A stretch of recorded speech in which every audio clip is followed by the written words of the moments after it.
brain inside the car. I'm like, is it real? Really? Why is this difficult? Why is my radio Why not is the working? brain not talking to the car? I've had it before. Really? The brain stopped talking to the radio. And something to do with the way they installed it. They hid the brain somewhere in the car that you can't reach. So I got to bring it to someplace. Oh. And then have them take apart the car and then get to the radio. Brain. Right. Hey, Ronnie. Well, tomorrow, probably when the car goes out to Long Island, that's where the guy is. They have to take the radio out of the ceiling because that's where it's mounted. Yeah. Behind the radio is the brain up in the ceiling of the car. Oh. And they just have to unplug it and plug it back in. This is a silly question, but explain this to me. Why doesn't the guy just move the brain somewhere where we can get access to it? Like, there's a million places. It needs to be rebooted that often. Like, why does he have to put it into the ceiling? Know. Like, why doesn't he put it, like, where, like, one of those drawers are or something in the car? That's a good question. Yeah. I mean, he's putting the brains. We know we regularly have to reboot it. Right.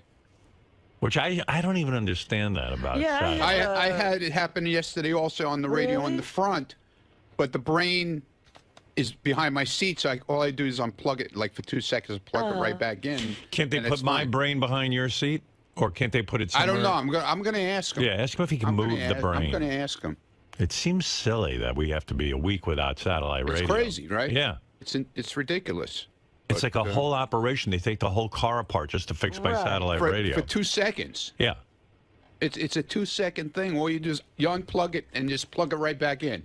And it's How long does it take him to get to the brain?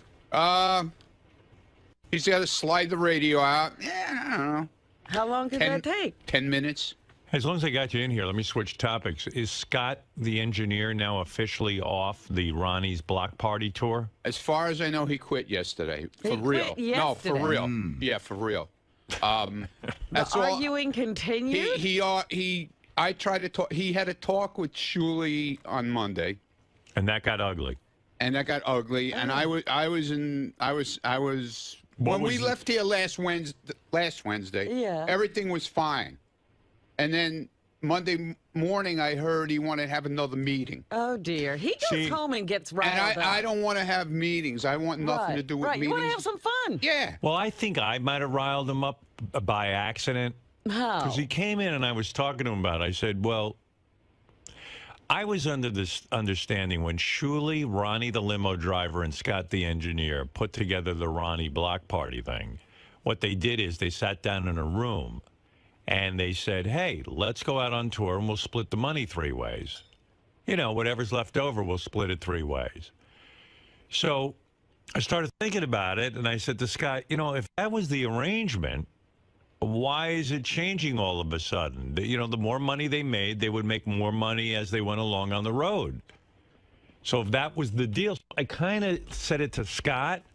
And I can tell you, I spoke to 𝗛cie. I think he's here today, too, because he's got some funny letters from people that are already suing Scott that want money back from the trip. Well, he's already booked on Toronto. Right. The Toronto people want their money back. He's promoted on Toronto, and he quit the show. You can't do that. You got to give notice. Well, that's what I said to him yesterday. I said, well, if you're going to quit, you should do the Toronto show because, you know, you're already booked on it. Maybe he doesn't want to do the Toronto show because he feels you guys will be angry with him since he's quitting and he's going to take a lot of shit. Well, but I mean, he's quit before and we weren't happy with it, so why would he think we'd be okay with it now? What was your discussion with Scott the engineer? I heard it was heated. Like, he can't get off the, you know, but then Ronnie told me the original deal wasn't that you guys are going to split 3 ways. No, it wasn't. He's the only one, and Ronnie sits there and tells him right to his face, there was no partnership. There was no splitting down the middle. So how do you decide who gets what money? In other words... Well, I wish I didn't have to do it, but unfortunately I do. You're sort of the appointed leader of the group. And so you get paid. Right. And then, like Ronnie said, he's thrilled. He gets a check for $2,500 or whatever it is like Scott gets.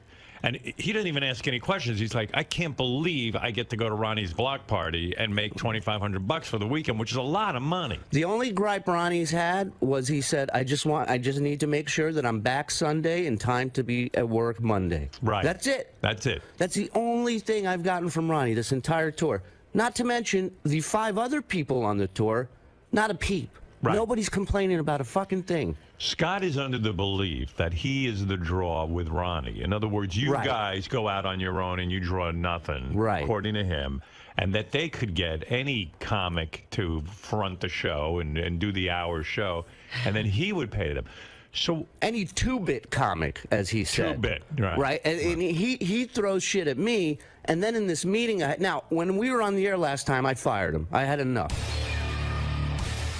𝗛cie, I want a ruling on this. Is Scott off the show? No, he's off. He's done. He's done. You're never working with him again. And everything he's done here today I don't need this proves shit. that I'm making the right decision. Trying to throw us under the bus, making up shit. I was going to do it. I had no problem doing the shows. Of course you have no problem doing it. Of course. You're getting $2,500. Yeah, right. Yeah, really. But yeah, you have no problem fucking bitching about everything. Ronnie came to me, he said, look, let's try and work this out, you know? And I understand Ronnie and him are friends. Out of respect to Ronnie, I said, you know what? I'm going to give it a whirl. Right. We sat down last week in the office in Scott's studio, talked, worked everything out. I said, Scott, from here on out, you'll so you said from here on out you'll get a salary. You'll get a flat fee, and on weekends that we do well, when I can bump you up, I will. Right. I didn't say you're never going to make more than this. I said this is your minimum. And then if I can do more, I will get you more. And he says, wait a second, 𝗛cie. No. He agreed to it. Right. He agreed to it. Right. Then the weekend came. Uh-oh. Then Monday morning came. Right. Obviously, somebody got in his head. Well, he got in his head. Or he got in his head. Right. And he shows up Monday and he says to me, after the show, I'd like to meet with you two again. So I said to Ronnie, I go, he wants to have another meeting. Ronnie's like, what's another meeting? Ronnie's like, I'm done with these meetings. I don't want to do these meetings. Right. So we sit down, right back to square one. Right. This was a partnership. This is this. And I go, Scott, you already agreed. We were moving forward. Well, I thought about it, and, you know, it's just not right. It's not fair. If you guys want to be fair with me. So I said, you know what, Scott? I go, you gotta let me know. Are you in or are you out? And then he said he's out. No, he says, I'll let you know my decision tomorrow. Wow, like the president. Yes. Right. So Tuesday I walk in. His decision. I go like to him. The I said, Supreme Court. Yeah. I said, Scott, what's your decision? I need to know because I got shit I got to fill up. Well, you know? didn't he want you to open your books to him? Oh yeah. He wanted to why break down. won't you? Why don't you give him the breakdown? Why don't you just say, hey, look, here's what I got, here's what Ronnie got, here's what you got. I got no problem with it, but it never ends with him. That's the thing. If I split everything 50-50 with him, there would still be something that he's not okay with. Because the bottom line is he doesn't trust me. Right. I don't want to work with somebody who doesn't trust me. So why not just open the books to him and show him the split? Because Howard, it won't satisfy. I'm telling you, here's something. When we first did our first he feels 4 or you're 5 getting shows, a lot more money than him. Let me tell you something. He should get more money than him. Right. You feel 𝗛cie can take whatever he wants. He's the headliner. He should take whatever he wants, but he's the headliner. He's got to pay the comics. In other words, even though it's called Ronnie's block party, the reality is someone's got to get up there and entertain the people for an hour. Right, and we have other comics that deserve to get paid also. Right. Not $100. You know what I'm saying? Are you curious what the No, I don't weekend even ask. generates? I don't care. You just can't believe you're getting $2,500. I'm glad that we go out. The people, I'm telling you, when mustn't people bust your balls on the air and curse you out and say you're an asshole and everything? Right. When we go to do these shows, they are fucking thrilled to see us. Right. And I love it. I think it's great. When we did the first 4 or 5 shows, we drew nothing. We made nothing. Right. These guys, I made sure that they got paid. Right. Our promoter 𝗻𝗄𝗿 lost money. I lost money on these shows. They got paid. Right. Scott knew when there were 40 people at one of our shows early on. He didn't ask to see the books then. No. He took his money and he shut the fuck up. He didn't offer you anything back. He didn't want to. He didn't want a partnership and this at that whole point? Robin Hood fucking thing that he's doing. Oh, I'm looking to reduce expenses for everyone else. And in these meetings, he looks at me and he goes, he has the balls to go, it's not even about the money. I go, what the fuck is it about then? Of course it's about the money. What is it about to him? Right. Yeah. Just fucking be up front. Just look me in my... And he tells me, he goes, I feel I'm not respected. I go, really? You want me to respect you? You fucking sit here and shit all over what I do for a living. Wow. And you want respect. So he's out now. So I said to him yesterday, I said... It seems to me that if you guys wanted to, you could take like JD to Ronnie's block party, or like Sal would probably be thrilled to get $2,500 for the weekend. And Sal actually did some stand-up. There's a line of people out there. Who's in the line? Yeah, to but replace Sal him? I think Sal, when Sal goes out, he wants big money. He wants big money. Right. From what I heard. I Really? don't know Sal for gets sure. big money? I don't know for sure, but that's what I heard. Does Sal get big money, Shuli? I mean, I don't know if he gets it at every gig. Right. You know, I know he wants it. We all do. Right. But you know, I don't know if that's a reality. I mean, Why won't you tell Scott what you get paid? I have no problem telling him what I get paid. I told him right to his face, I make more than you. Right. And I'm going to continue to make more than you. How much more do you make than Scott? $7 grand more. No, I'm kidding. I much just more want do him you to have it. It really is a difference between $500 to $800 difference. So this guy's that walking seems away. fair for a guy who has to And he's really doing all the entertain. managing, Right. basically. Yeah, right. You know, Scott, I'm hearing this. Shuli doesn't sound unreasonable. You're talking about a spread of $500 to $800 more than It you. sounds like a Jackie negotiation. You're saying $300 or $3,000? Mike. Oh, Mike 3. Okay, go ahead. Yeah. I'm hearing what Shuli's saying. It's $500 to $800 more, and that seems fair to a guy who's got. You go out for a minute, and I know they're coming to see you and Ronnie too, but I thought from the beginning, I'm not going to argue. This is what I'm going to say. From the beginning, we were the three. We had an arrangement. They came, and we didn't make money the first couple of things. Right. No, you made money. Shuli comes and says, the block party itself. Scott, you made money on the shows. Don't sit So here you and ca- say all of you- a sudden we're all one unit now. I'm just repeating what you just said. The block party didn't make money, Right. and we got paid. And then you came to us and said, if we each take X amount of dollars, you, me, Ronnie, that would be fair. We can go forward and make money. We'll take equal amounts. I agreed to that. So they said equal amounts. Well, the we said deal's the equal deal. amounts when there was no Now money. that there is money, But- you want to take it out of the cash register before we have a chance to count it. Scott, what did you make That's for all. those first 4 shows? I don't know. I'll tell you. You want me to tell you?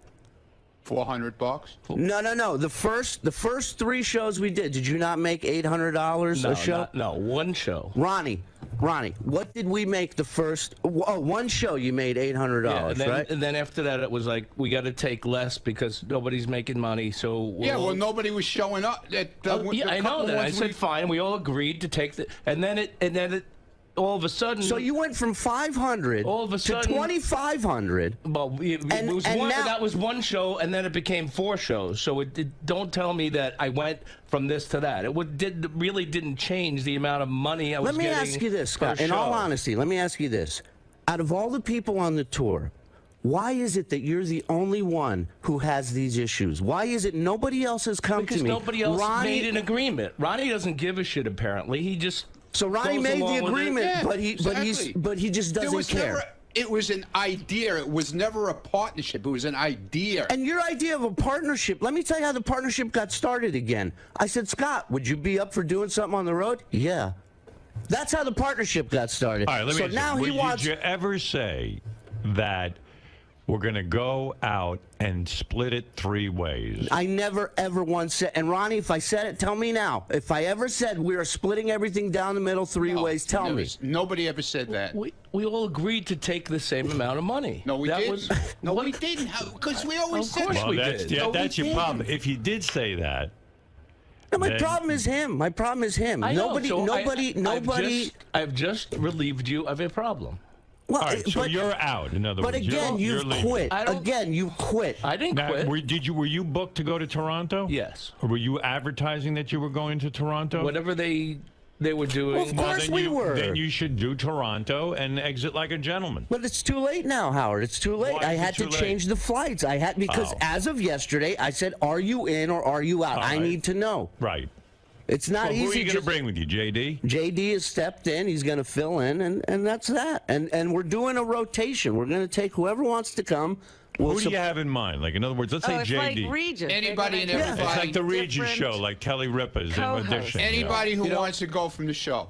How's that? I think Jason would be great. Do you think people want to see Jason on stage? I actually have gotten a lot of people on Twitter saying that they would love want to see Jason. Tracy, I think, would be They huge want to hit. see Tracy. I would love to see Tracy. What's Tracy going to do on stage? Just fucking yell at this guy, yell at Ronnie the whole time for all I come care. out and say douche and all that kind of stuff. That's more than Scott does. Listen, and that's Tracy's got an act. Yeah, I mean, compared to Scott, she does. And that's the Is there anyone you would reject from here? In other words, let's say, I don't know. I'm trying to think of somebody who's sort of Steve Brandano. No, wants to I go would out. take Steve. You would take Steve? Yeah, the because intern. he hosts the intern show. People know who he is. I see. Well, it's true. I mean, who the fuck is Scott? We're going to do a thing called Right. We're going to do a thing You are called. kind of a nobody. So I got rid of this. So I got rid of his problem, and I made it easy for him. We're going to do a thing called mystery guest. Go ahead. In each city we do, we're just going to say it's the 𝗦𝗵cie block party with 𝗛cie, blah blah blah blah blah. The But comics. what if the mystery guest and the mystery guest? But what if the mystery guest is JD? Shouldn't you advertise that? No, because people love JD. You don't know who's coming. You don't know. You don't know who's coming. It's a grab bag. Yep. All right. You know, I don't know who made him boss. Would you have Richie Balinson come? I think we might have to draw the line at Richie Balinson. Richie Balinson is the guy who installs the radio. Yeah, the installer to the stars. Right. You wouldn't have him. No one wants to see him on stage. Yeah. What about? Look, I tried to talk to Scott yesterday morning alone. Would you take Ross Zapin? I can't imagine me on stage going, ladies and gentlemen, welcome Ross Zapin. Why not? It's the same thing. I would love to see what the reaction Would you take any of the guys from Howard TV, like Scott the Phelan, I'd take in a second. He's a fucking party. But do you think people know Phelan? Yeah, they know him as Drunk Cam. They know him as Drunk Cam? Yeah. Boy, Scott, there's a lot of people. And all these people, by the way. Would you take Scott's intern on the road? No. Rafia? No. Yeah. I'd take her in a second. Rafia? Oh, yeah. You're saying she could tell all Scott's stories on stage. It'd be great. It'd be like having him there. Yeah, and then he won't scold her and punish her afterwards. Wow. I tried to talk to Scott alone yesterday morning and say, dude, what are you doing, man? You go out, you have a good time. It's a weekend. You get away. You know, you have fun. You're with your guys. You pay them to get away. I could understand if you were getting $200, $300, you know? He has this thing in his head. He doesn't trust 𝗛cie. That's what it is. They keep changing things. They don't inform me of things. What if 𝗛cie? What have we not informed you on? What are we changing? So I found out from somebody, a friend, that he goes, so you're doing a barbecue in Toronto? I go, a barbecue in Toronto? When? The barbecue, the meet and greet we're doing in Toronto went up 2 days ago. That Scott. was just added. 2 days ago. I found out about it also. But you weren't going, so why would we tell you? No, I'm just telling you, things happen. I'm like, really? Well, what happened beside the barbecue? Because as these guys explained, the barbecue, whatever that is. It's a meet and greet. Usually we do a meet and greet at the club. Before the show. We're at, before the show. You know, but for some reason they can't do it there. So this guy, whoever this guy is organizing this thing. You're going to have a barbecue. He's doing a barbecue meet and greet in the afternoon. Why do you care about? Why do you even want to know about that? Right. If I got it. What's the difference if you meet and greet at the barbecue or you meet and greet at the club? What is the difference to you? Why should they bother you with that? Free food, no matter what, Scott. You're gonna have a nice. You're gonna go away and have a barbecue. Yeah. You gotta ask. This is so good. This is so funny because I thought it was so insulting.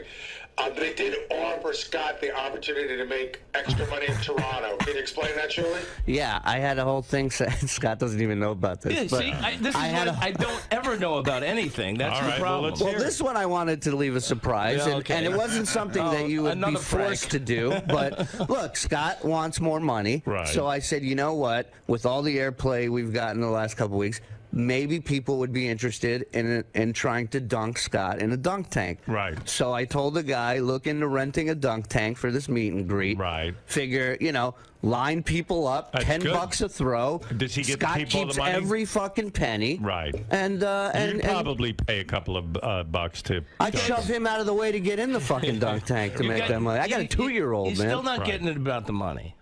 It What wasn't, is it he get? It wasn't about. Of course it's about money. No, it's not. I'm just Scott, walking away from it's the money. Why would it everything- be about the money Because you want if I'm an walking even away split. from the money? You're afraid Shuli's now it's a getting matter more. of a Well, I principle. thought it can was an see. even split. That's the All right, problem. so let's and then say, when I asked to could see, you live with the fact when that I asked to see the financials, I got a guy that went crazy on me. It's like, how dare why I? did you just show him the financial? How- I'll show it to him. I got no Why are you problem showing making a it to him. big I deal? just You think it's did have a insulting. problem doing I did. I have. Well, I think it's stop it. Let him very. see it.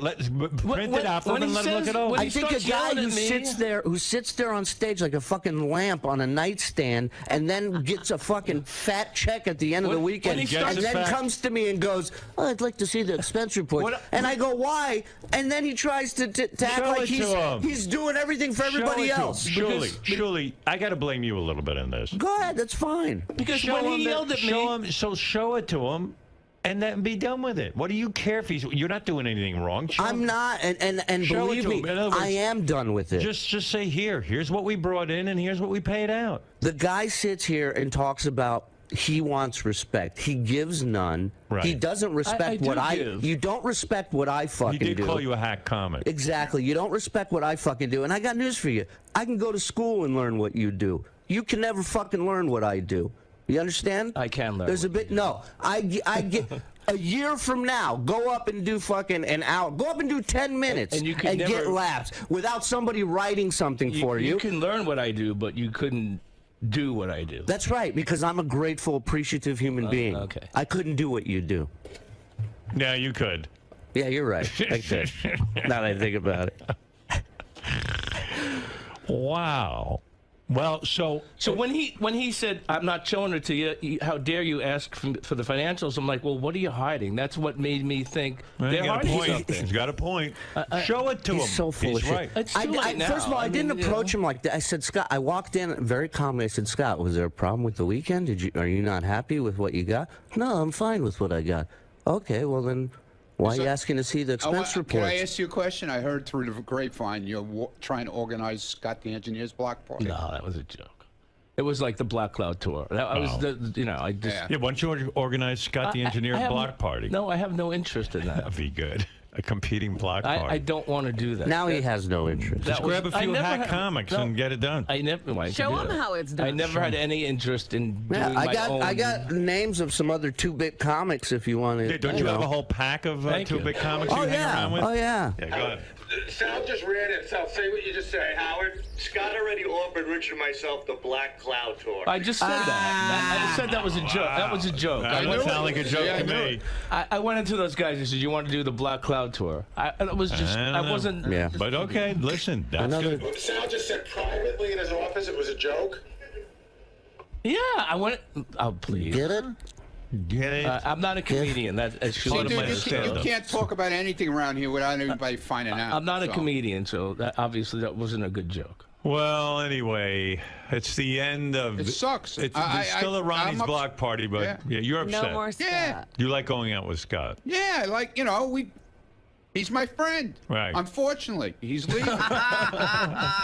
No, he left. He quit. Unfortunately. And I like. You got to hear this letter. I was that the guy- fired. How the many guy- times was I No, fired? you weren't fired. Yeah, you but quit this I time. was dude. fired. Scott, You were I not fired you on the air, Yes. and then we had the meeting last week, They and we tried. agreed to move forward. You agreed with me that you were So if okay with the Shuli- plan. If Shuli shows you how much they took in and how much they put out, I think. would you? He's still. I don't think he'd be happy. I really don't. I think he just doesn't want to be a part No, of it. I Does do. he want to take the $3 to $5? What was it? $5 to $5 to $800 and split it 3 ways? Is that really important? That wasn't. That wasn't Great the point. If question. it's 5 to 800, what I would I do is give it thought- to Shuli anyway because he's going to do an hour on stage. I thought that we were all getting. You're not. Equal amount. We're not. Evidently, you're not. We're not. I told you that a long time ago. You didn't tell me that. A long I time. did tell you that. I kept telling you it's not a partnership. But he wants to know that what the- Shuli gets more. I said I don't care that Shuli gets more. And you Ronnie's kept Ronnie's insisting. thrilled. He's just getting a couple of grand. I know. I mean, it's a huge amount of money. It and is. you No, I didn't- I don't get. You're turning down $2,500 weekends on your salary. Plus, he can get more if we do really well. Like Shuli said, if we get extra and there's Well, a we got- bump up, He gets extra money. We all get extra money. And we got bigger shit lined up. We got poker tournaments and casinos that want us. We got Jamaica, a weekend in Jamaica with fans. And this is... What do you think? This is a price range that's out of the price range that we're in now. And I've told you this. With these guys. I've told you this. The long-term plan. Didn't I tell you that? Didn't I say there's a goal here? Yes. And I gotta beg this fucking guy to put money in his pocket. I gotta kiss his ass. Really? You're walking away from all this? Tour to Jamaica? I mean, you're going to just sit there like a lummox and eat, and you're going to get even more money. And drink at the pool. And the thing that burns me up the most, Howard, is he quit again. He keeps doing this shit. And this is like the third time. I've never quit anything. I've come out on stage to do 10 minutes with Artie and 𝗛𝗿𝗍, and 4 minutes into it, 3,000 people turned and wanted to kill me. Right. And I stayed up there to do my 10 fucking minutes. Right. Because I'm not bailing early. I'm not quitting on that shit. Right. That's what you asked me to do. That's what I'm doing. You're not. It's not like you would have worked Toronto and come home with nothing. You would have got paid. No, you would have made money. I know that.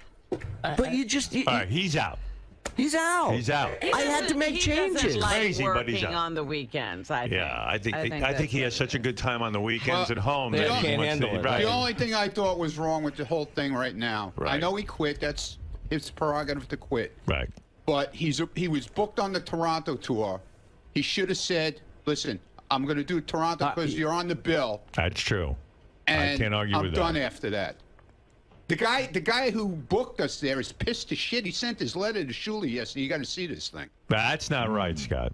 You want me to do Toronto? I wanted you to do Toronto when I came to you yesterday and the day Do before. you want him to do Toronto? Stop whining. I just.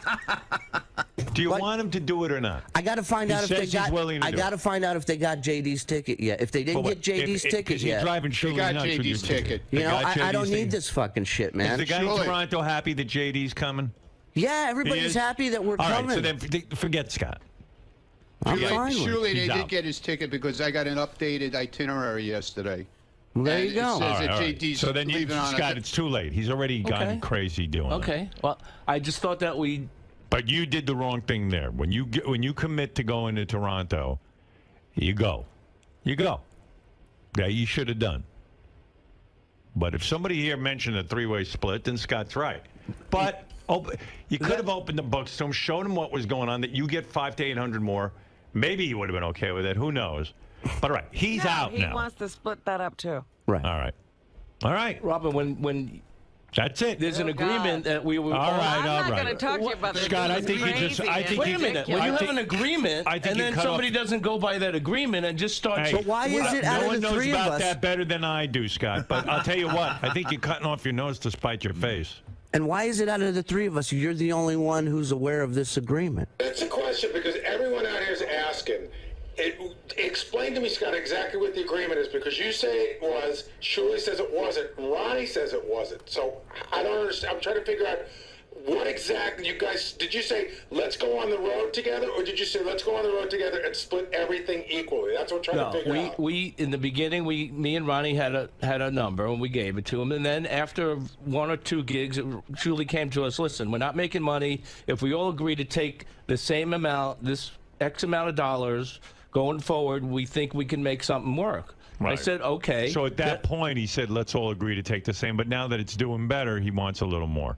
Yeah, but that was never explained to me. All right. Well, I mean, there you go. In all He's probably fairness, right. Scott. But in You all know fairness, what? Scott. Here's my problem with the whole thing. When this started out, Scott could have said, I'll handle managing because he doesn't do anything else. Right. He could have said, I'll I handle do. the books. All I'll right, I don't do manage." anything. You don't? Anywhere. I don't do anything Really? I anywhere. mean, I don't know what you do. And that way you guys can I tried just to do get comedy. perform. I tried to do comedy. They wouldn't stand for it. They wouldn't let me finish. Well, the think the audience was audience more was- against yeah, it than right, we were, right. Scott. In all fairness. All right, guys. Listen, I'm going to sum this up.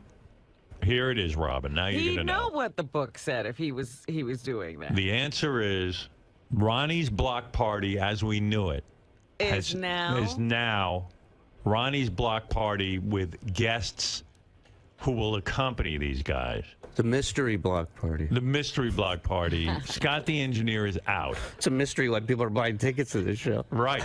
I don't know why anyone's involved with this in the first place. I don't know how this is even going on. It's the funniest business It ever. really is. I think our fans have lost their mind. Having to go sit and watch Ronnie yell on stage at women to take their tops off. It's crazy, but look, They people love it, seem man. to they love it. They do. According to him, they love They it. do. And if Surely? he wouldn't, Do and they if he- love it? They absolutely do. And if Scott wouldn't have missed that Chicago, Arizona weekend, and we Right. brought JD with us, like Scott would have leverage in this situation by the means that, you know, I don't know if people want to see somebody else. Maybe they are coming just to see Scott. But when the fact that we used JD and we saw the turnout and the energy and the way the show went, I mean, that was So kind of... JD is in Toronto. Here's a perfect example. A quick example. Chicago and Arizona, he didn't go to. Okay. Right. We did really well there. Right. And everybody got more money. He would have got more money too. Right. Huh. He doesn't Makes trust. sense, Scott. I'm not going to go He through the doesn't numbers. trust. Scott doesn't He trust. just doesn't Scott trust. doesn't trust I'm not that gonna he's go- really getting as much as he should. He asked me to write up a contract last week. He did? Yeah. Yeah. He asked me... Contract. You're going to write up a contract? What are you, a says, lawyer? Yeah, he wants me. On top of everything else I'm fucking doing, Shuli he wants me to Esquire. have a contract written up stating what he's going to make, so we don't run into this problem Well, if again. it keeps changing, the more we make, the more you take. If it keeps changing, then why should I believe that it's not going to change again when, you know, there's Of more course money? it's going to change. It depends on how much everybody makes because There's how many overhead. There's tickets we expenses. sell? There's He hotels. wants to there's- see it. He wants to see I what's know. fine. I know. I don't want to see. I don't give a shit. I know there's Give expenses. me my check at the end of the week and I'm happy. I go home. All right. That's what I got in it for. Okay. To hang out. You can't believe That's you're all. getting a check. I'm happy. I'm thrilled. I just thought there was an agreement, and then all of a sudden there wasn't an agreement. It was different, and I wasn't consulted. And Do I you thought understand that you're the only one who has this I'm understanding? a pain in the ass. No, So- you have an understanding that nobody else has. Do you understand that? No. All right, boys. I don't know how to resolve this other than I don't know either. I tried to talk to him It's yesterday resolved. alone. Scott's and off. It is resolved. Scott's sitting he home. quit. Ronnie, I know you're upset. You like going out on the road with Now Scott. I get to mow the lawn every weekend. Right. So what's wrong with that? So Scott doesn't seem all that broken up about it. I guess not. No. No. No, I'm not. I You told know, you. he makes enough money here. He I doesn't do. need any extra. I made a ton. So, What can I say? Well, there he goes. You guys are upset because he's turning down $2,500 a weekend, and you're like, holy mackerel. He's like committing suicide. He's like with Jackie. I know the feeling. I just sat yeah, down I'm with sure. Jackie on a private jet coming home from Vegas while Jackie was stuffing himself with shrimp cocktails and drinking and everything else. And he said to me, I don't know. I think this is my last trip. I go, really? He goes, yeah, my contract's coming up, and I think there's going to be a lot of problems.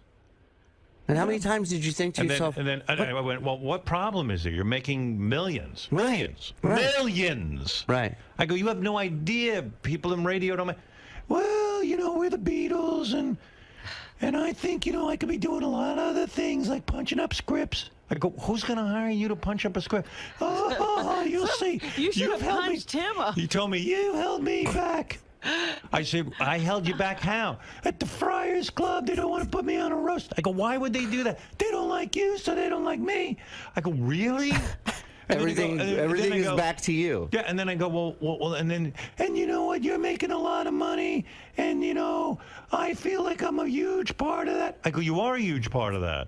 Yeah, but I should make a lot, and you should open your books to me. He started in with that. He goes, on the E, when they add a market or they add a market in syndication, I should get more. So if you tell me, in each market I want 25,000, and then if I go, whoa, really? You think in each market you should get more? Right. You're making a fortune. I said, do you know I can do the show without you? I'm not doubting you can do the show without me, but if this is gonna go on, books have got to be open. Okay, goodbye. I've That's how had I it. feel. That's I've how I had it. feel. But Jackie and I never had the understanding that there was going to be a three-way split. Well, it But- seems but to be the neither same did- thing here. Jackie had an understanding Exactly. Yeah. of what should be that nobody else did. Yeah, he had his own understanding. I swear. And he did. Fred makes more than me. Robin makes more than me, and I'm just in. And I go, you don't even know what Fred and Robin make. I don't know what Fred and Robin make. How would you know that they make more than you? I know. I go, you don't know. You don't know what Robin makes, and you don't know what Fred makes. And that's the thing, you know. It just, I can imagine you sitting there and in your head going, what the fuck is going on with this guy? I said, I can't imagine another writer, whether television or radio, that makes the millions he makes. I'm talking about, you know, like on Jay Leno's staff. Yeah. Jay Leno has 16 writers. I don't think any of them were making millions. I don't think on David Letterman, I don't even think his executive producer makes millions. I know comics who write jokes and send it in for his monologue How and much? get made $50, $20. $50. Yeah. That's what I said. Well, how about we pay you what? I'll pay you the best rate in the business. I'll pay you $50 a joke. You know, and then if you write 10 jokes, you get $500 whole dollars. I was talking to a guy the other day. He just started doing stand-up. He's doing it a year. I said, how do you like it? He goes, I just hope to be able to make $25 a night here in the city. Right, $25 a night. And when I met Jackie, he was making $50 at a bachelor party. Right. And I'm insulting him. Yeah. You know, and it's like, I don't need it, dude. I listen. All right, so Scott, it's over. It's over. That's it. Well, you seem okay with it. It seems like a reasonable conclusion to this whole thing to Scott. All right. Okay, guys. All right. It's over, everybody. That's what I'm trying to establish Everybody here. move on. Yeah. Block Party is reborn. Block Party is a whole new block party. JD's the man now all of a sudden. Or maybe someone else. Right. It's a mystery guest. Yeah, the mystery guest. Maybe a mystery guest. But by the way, you remember how JD was like not into this at all at first? Right. We had to totally twist his arm to do it. He's now running. You know, he's sending me texts at 2 in the morning while we're on the road. You know why? He went out on the road with you guys. He got a taste of it. He probably got paid $2,500 like Scott does. And he got hooked up with girls. And he had a life, yeah. He got laid 2 nights in a row. Yeah, well, I don't know if he got laid. We don't know if he got laid, but there was some sort of activity with girls. Fun with 2 different girls. Right. That he still talks to, I know. That he's still talking to. Yeah. Where is that mush mouth? I love him. I mean, you know, here, in with the new... And he already said to me, he goes, I'm going on the L.A. trip because we're booked in L.A. in September. We got two big venues in L.A. Hey, what is it with you that all of a sudden now what turned it around for you? Mr. Block Party. That you're now Mr. Block Party. What happened? Could you spend an hour getting the headphones on? He can't swallow a pretzel. I'm sorry, they're new headphones. He can't put on headphones. Well, they're new. What do you want from me? They're no different than the other ones. No, they are. Yes, they are. All right. Take him out of the wrapper. Look how big this thing is. Listen, I am not big on... I already think you're way more entertaining than Scott. I'm not big on traveling and stuff. Right, who is? But, you know, it's definitely fun to be with Ronnie. You got girls. I will say I had a lot... it was a better time with Ronnie than it was with Scott. Right. So, I mean, I love Scott, but, you know, he's not Ronnie. He's no party. So you're into it. I mean, you were texting Shuli, I want in on the block party. Well, I mean, I saw the tweets and stuff of them out in San Francisco, and, you know, it is a good time to hang out with them. We went to him yesterday, Toronto, because Scott quit. Yeah. He's there. No argument like with Chicago and Arizona. Well, my demands were met, so, you know, why not? Your demands were met, all right. 2 hot chicks. Your demands were met. So you think you'll be meeting new chicks in the big Toronto trip? I don't know. Oh, yeah, definitely. Oh, yeah? What do you mean? How do you know? Because I got girls on Twitter already tweeting me to bring JD instead of Scott, so they're waiting for him. It's like this Twitter pimp. Wow. Yep. They're waiting for him to meet him. Yeah. Yeah. No bullshit, It's dude. unbelievable. It's unreal. Howard, at one point, I'm backstage. Ronnie and JD are on stage in Chicago, and there is like 20 chicks with their hands, like the Beatles, with their hands up, running to the front of the stage. And I'm going, in what world do chicks run up to these two guys like that? Very surreal. Wow. Yeah, no wonder you want to be on the tour. It's all right. And you get money. Surely, don't even pay him. Well, come on. Then I quit. Now, will he get what Scott got? Yeah. Absolutely. Yeah. Absolutely. And he'll get bumped up if we make more money. He's going to get bumped up just like I will and everybody else will. You'll have a girlfriend in Toronto, a girlfriend in Chicago, a girlfriend in where was the other L.A., place? San Diego. And soon to be Jamaica. Well, I don't know about Jamaica. Oh, we got Rhode Island, we got Long Island, we got New Jersey. Yeah, Long Island's a All little coming up closer to next. home. That's all next month. Yeah. Do you know about any of these girls that want to meet you that Ronnie's talking about? Listen, He knows. He does? You know. How does he know? He keeps it quiet. He knows. He's so quiet. He can't talk. Look at this team. I mean, who wouldn't pay money to see these two? In a second. So you all set for Toronto? Do you know what you're going to do on stage? I mean, nothing with Ronnie. I hope he does this. I'll do No, this. I gotta say, when we get together backstage, Yeah. and we put things together just like that, boom. And You we guys do just it. sort of And we do improvise. it. Yeah. we do Well, I it. sort of go after Ronnie's lead. It is Ronnie's block party, so I just sort of follow his lead.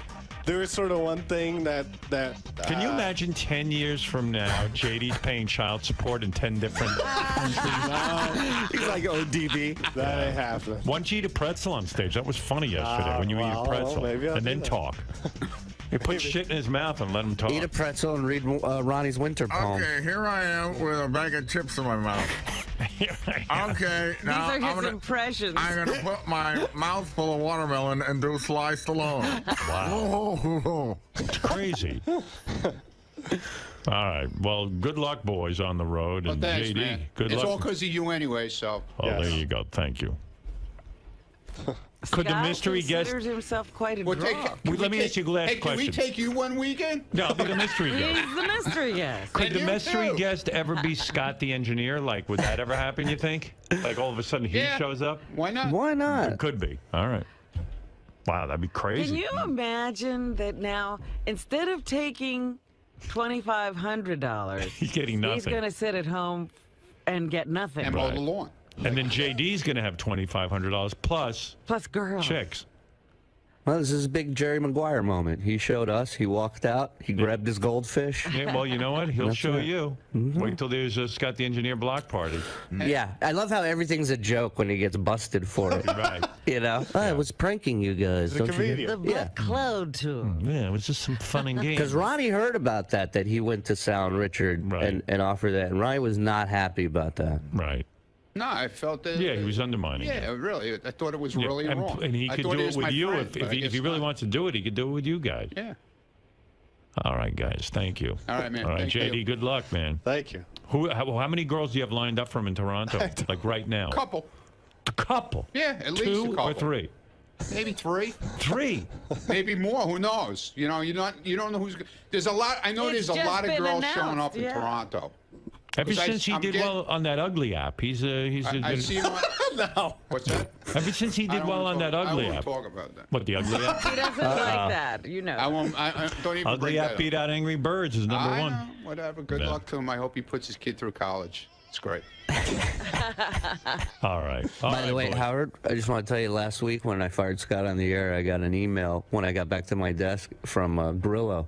What did he say? God, Grillo wants on the He wants tour. in? The email said, I can do 5 minutes and I don't complain. Is Grillo someone you'd consider taking out on Why the road? not? We'd let him go up and Grillo do hasn't 3, been 5 with the show minutes. for like 20 years or something. Yeah, well, you give it a shot. But he's associated, so it could be even like KC could end up on Yeah, the show. right. Yeah. Definitely, for sure. Right. KC.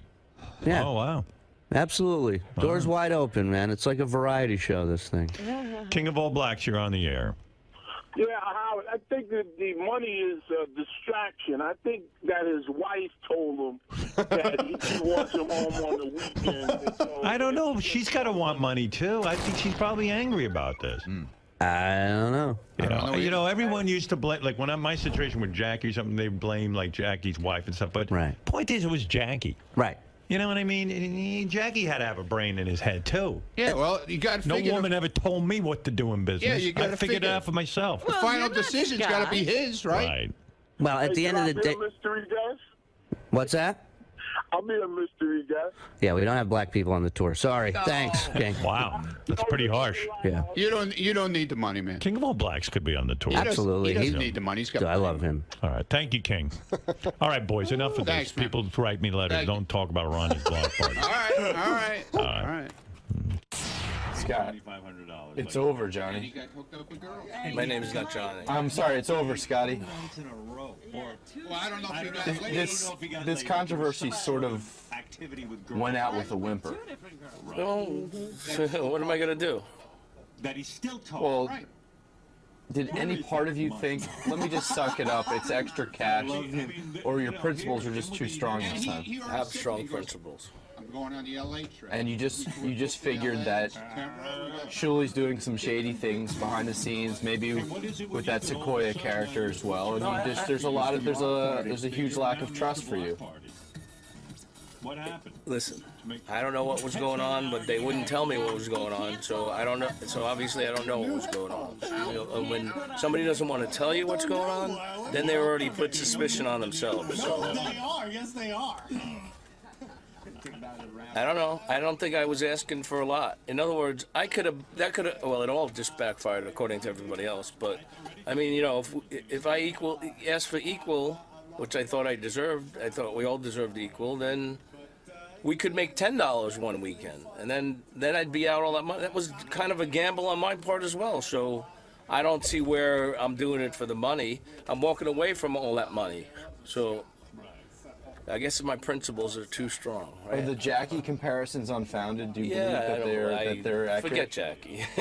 All right, they have nothing to do. He didn't have an agreement with Howard. Howard had nothing to do with it. I thought I had an agreement with these guys. I thought we were three together in this. We promote. We do. You know, nobody does more than anybody else. 𝗛𝗍𝗿 goes out for more. You know, 15 minutes more on stage than me and Ronnie. I don't know. I don't see where the comparison is. We're on the road the same amount of time. We're at the venues. We're at the meet and greets. I don't think anybody does any more than anybody else. We do all the promotion. We do it all here. I don't understand where one person thinks he deserves more than another person. Okay? We all did equally. So that's you know, that's a problem with me. So I don't understand that. That's all. Plus, your phone charges have to be through the roof with all the roaming. Oh my God! The data use. Oh my God! I got to use my phone. It's wear and tear on the phone. I'm gonna have to get another phone. I mean, really, they don't pay that expense. Scott, in all seriousness, how many hundreds or thousands of dollars away are you guys from an agreement? Like, how much could he throw at you? It's not a lot, and I'm trying to tell you, it's not the money. I'm trying to tell you that it's not a lot.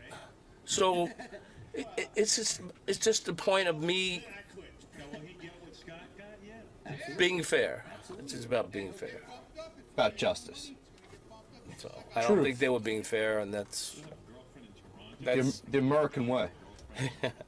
You know, if that is my fault, I mean a fault of mine, that I wanted things to be fair because I thought we started this together and we built it together. All of a sudden, you know, somebody decides, hey, we're making a lot more money. Let me go on the cash register before everybody gets to count it. I think that's what happened. So, you know, if you want to come and discuss among us, all of a sudden you're giving yourself a raise. I don't know who made him boss anyway. So, whatever. That's the way it is. And they don't, you know, want to talk about things. They, you know, want to go ahead, like I said on the air, they book things without me knowing. Scott, we're going to prop you up, and you have to be here, and you have to be here, and you have to be here. I don't work for him. I thought it was like we worked together. All of a sudden, he was the boss. That's not going to happen. I don't work for him. So, if honesty and integrity are wrong, then you don't want to be right. Whatever. I was just thought it would be fair for everybody. 𝗛𝗍𝗿. Yes, sir. It seems finally we've established some resolution in the matter. Yeah, we have some closure finally. Long overdue. So the Jackie comparisons rang true for you? That's all I could think about when this whole thing was going on was, you know, I imagine this is what it must have been like dealing with Jackie. Like, you know, it's somebody that is just never happy. they're never going to be happy, you know? I could open every figure to him that he wants. It's still, he's going to find something to complain about and bitch about. I don't need it. I don't need to fucking have it. Sorry, but you still maintain that he's getting the fairest shake he could possibly get for what he brings to the... For what he brings to the table, he's well over fair. He's well over fair, you know? And that's really my point in all this is, you know, there's guys who are bringing much more to the table who are making much less, and they got nothing to cry about. They're not bitching. They're not asking to see this and that. You know, he's doing very well, and it's not enough for him. And the bottom line is he doesn't trust me, you know, and I'm not going to work with somebody who doesn't trust me, and he's a quitter. I don't deal with quitters. I don't do that, you know. You do it, you do it. Now you move on, and now you move north. Yeah, we're going to Toronto. JD stepped up to the plate. He is a team player. He enjoys being there. He enjoys the party, and so does Ronnie, and the vibe really with those two was excellent. It was probably my favorite weekend that we've done so far. So, you know, look, I'm excited. I'm just glad this is over with. I've been stressing with this for the last few weeks, and it's just been making me nuts. And I got enough shit in my life. You know, this guy's life's almost over. I don't know what the fuck he's worried about. You know, mine's just starting. I got a fucking kid to raise. You know, and I gotta fucking hold this guy's hand through life. I'm tired of holding people's hands. I just want to hold my hand. That's all. JD, now you become a permanent fixture on this tour. You're the permanent replacement. I guess. I don't know. Your first few forays into the block party world were extremely successful. Do you feel pressure to maintain this success? Of course. How do you plan on combating that's almost, that's probably the one of the reasons why I'm a little hesitant to go out and do all the shows, because then I put pressure on myself that if they don't sell out, then I'm like fucking, or something, you know what I mean? So, if they're not a success, in your I wildest, feel terrible. Nearly 10 years ago, you started here as an intern. In your wildest dreams, did you ever see yourself being a money-making act on the road? No, I did not. I still don't. I don't. You know. We'll start to believe it, mister, because it's happening. I guess. Ron. Yeah. Let's talk block party. Let's talk it. Let's talk future. All right. Finally, some resolution for your boy Scott. Not the one you'd hoped for. I'm not happy about it, believe me. I don't know if he believes me, because I know he doesn't trust 𝗛𝘄𝗿𝗍, so I don't even know if he trusts me, to be honest with you. You can't work in an environment like that when you don't trust somebody. I don't know how he, you know, whatever. 𝗛𝘄𝗿𝗍 told him he makes more money than him. I don't understand, but I tried. I tried to talk to him yesterday, alone with me and him, and he's just got this thing in his head now, and that's it. And I think, to be honest with you, I think he's sorry. I don't know. I'm not sure, but I don't know. I mean, I'd love to see it turn around, but right now for the Toronto trip, they already booked his plane ticket. We took a hit. We're going to lose money because of him not coming now, because they already booked his plane ticket. So he gets his plane ticket. You know, it's good for a year, you know, and he does what he wants with it, but we're the ones that have to pay for it out of the money from the weekend, you know, so I'm not happy about it, but the show must go on, as they say, and we'll you know, I like the idea of this mystery guest thing, you know, bringing different people on the tour, let the fans see different people from the show, be great. We could even bring Penthouse girls that have been on the show. We could bring Rick's girls that, you know, that have been on the show. We could bring, you know, anybody who's associated. We could bring as a mystery guest. I think it would be cool. Are Scott's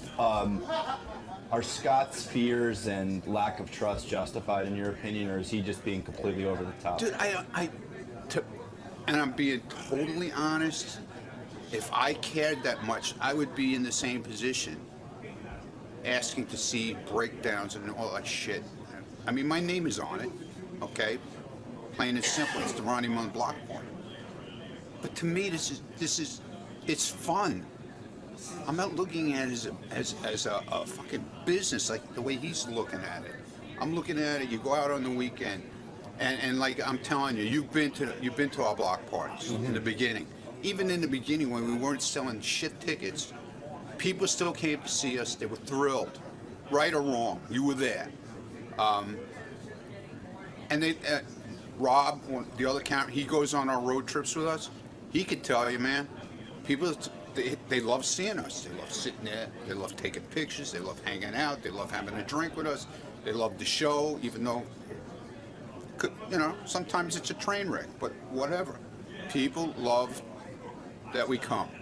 So you do it for the love and for the fun, and you make some money that's secondary, and it's great. And some money, it's a good weekend's pay, man. Right, that's the other thing. He's throwing away a lot of cash right now. I don't understand it, but you'll have to ask him. You can only lead a horse to water. You can't force him to drink. I tried to make him drink yesterday, but it didn't work, obviously. He's got this hang-up with 𝗛cie, man, about money. He's acting more like a big bald mule than a horse. Well, what can I say? The show must go on, and it will. Yeah, we got, you know, JD's coming to Toronto.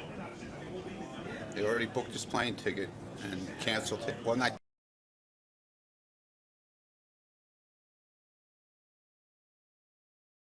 Things just don't go that way. I need to get a laptop to Howard, like, immediately. Or the best solution would be to get that sound card working. Gary wanted us to make it happen as soon as we could, so I was just trying to throw out ideas.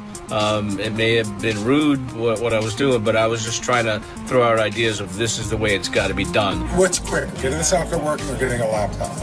My guess is a laptop. I had to convey that this was, you know, that we had seconds to get this done, and we're sort of like deadline as quick as we can. The best part was when Evan and Scott were over here trying to work, you know, figure it out. Greg had the camera on them, and Evan is standing back here like trying to figure things out, and Scott's sort of mugging for the camera. Yeah, he was doing his bowling impression. What's this? He was doing his bowling. And then everybody left and nobody did anything. I don't care about impossibilities when I'm on the air. I just want it done.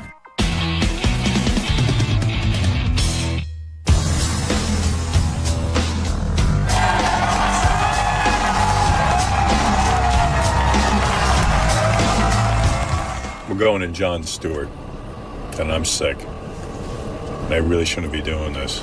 When I was driving to Jon Stewart, it just was wiped out, and my voice was giving me a lot of problems, and my throat really hurt.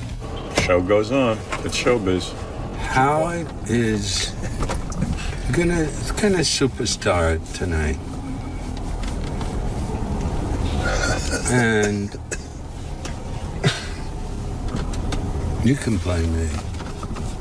No, I'm the one who agreed to do this shit. Big fucking mistake. I think, each appearance, one appearance has been better than the next. Get ready for a disaster. You gotta... I have nothing to say, except for apps. 2 minutes, gentlemen.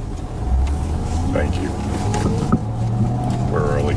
So I'm freaking out on all levels. Just put this over here so I don't want to lose it. We, of course, have the great Howard Stern coming here tonight. He hasn't been here, I think, in about 5 years, so we're super excited to have him back. Howard! You work your way down the line, Howard? Howard! Sir, white piece of paper right next to you, please, sir. Howard! Howard!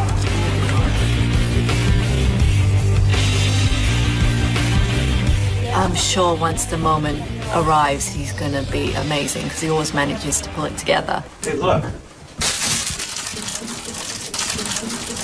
That's what I was going to do. Free stuff. Offload up my bag. I'm going to get him ready, be as quick as possible, because obviously the least amount of touching and fussing today is really important. Evidently, it doesn't matter what you do with my hair. I still look like shit. We should stop wasting time. I start to get kind of nudgy because whatever time they tell you they're going to tape, they're always taping later, so I got really annoyed but I'm always annoyed. So what time is the show on? I mean, like, when do we get out of here? Once we get started, it's a half hour from start to finish. Oh, it's a half-hour show. Yeah, you'll be in the third segment. Essentially 3. We You should usually move me up. start.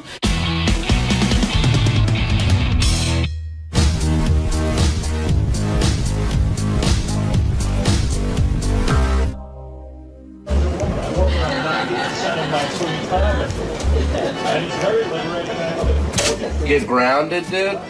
Gotta clean up your room. And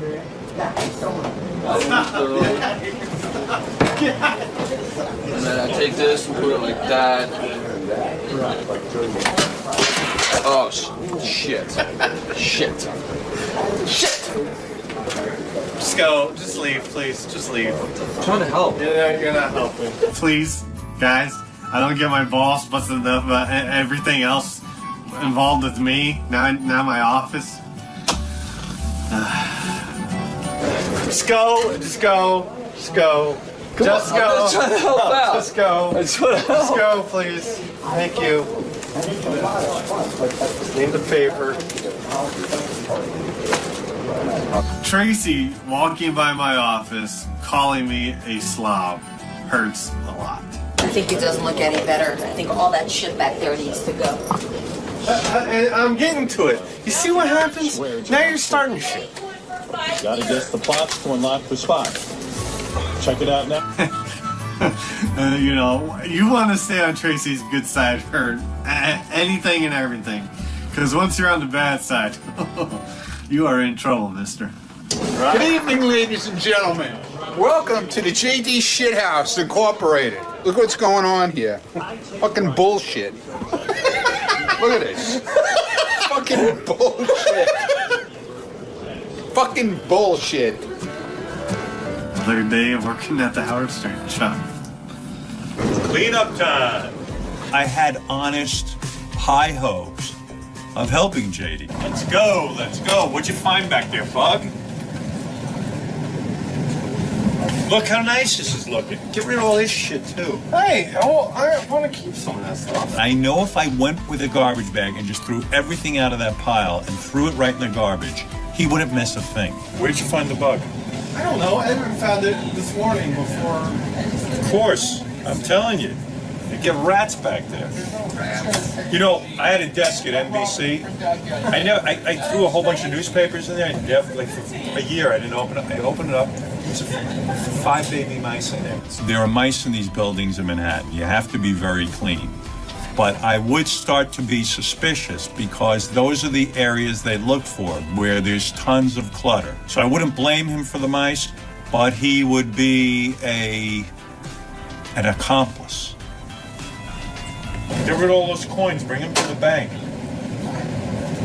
Throw that out. One thing at a time. Throw out all that shit. You'll feel so fucking good, man. You'll be empowered. I'm not feeling good. I love throwing shit out. That's it? You done? No. That's what it's gonna look like? No, calm down. You haven't made a dent. I know. The reason I love JD is because he was blowing me off. He's just like, all right. I'm just busting your balls. Yeah. No, but seriously, you'll feel good. JD, you'll feel good. I know. Throw that out. There's one pearl of wisdom I won't forget. Throw out your knapsack. You know what, man? Put a little hook in here so you can hang your coat up. Dude, like right here. How cool would that be? You don't want to leave it on the floor. I'd rather have my coat on the floor than have my coat block 𝗦𝗁𝗍𝗍's ass.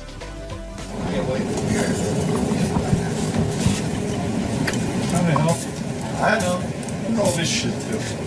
Hey, you said you liked those yesterday. You see what? Yeah. I like it, but it's, you don't need it. Anything you don't need. Tchotchkes. There's ever a bipolar Ask working. Tracy. No, I'm not asking. Tracy, throw everything out. No. Love for him to throw everything out. Good. Not only is it dirty in there, it smells. Right. Hey, you know, I don't know. Go fuck yourself. So you eat that crap for lunch today and then you close your door? No, I don't. What? No, it's disgusting. Eat See what I started? Yeah. I'd like to get that TV dinner tray in there. Well, I have to eat in there. Yeah. All right. Can I go and then meditate already? Please. Leave me alone. I feel a little better, you know, with the way my office is now that I've cleaned it a little bit. It still needs work, and I do know that. I'll get to that one day, but right now, you know, Howard saw it. He noticed the difference, so you know, that's good. He really didn't understand that he should just throw everything out.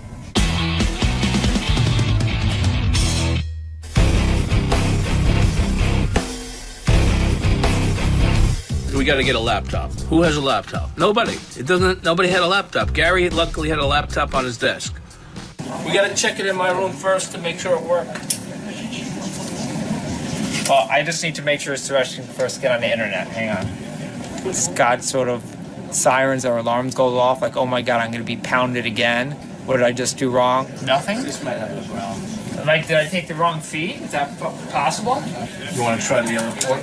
There's another port right here. Want to try? You want another port, Suresh? Anything, Suresh?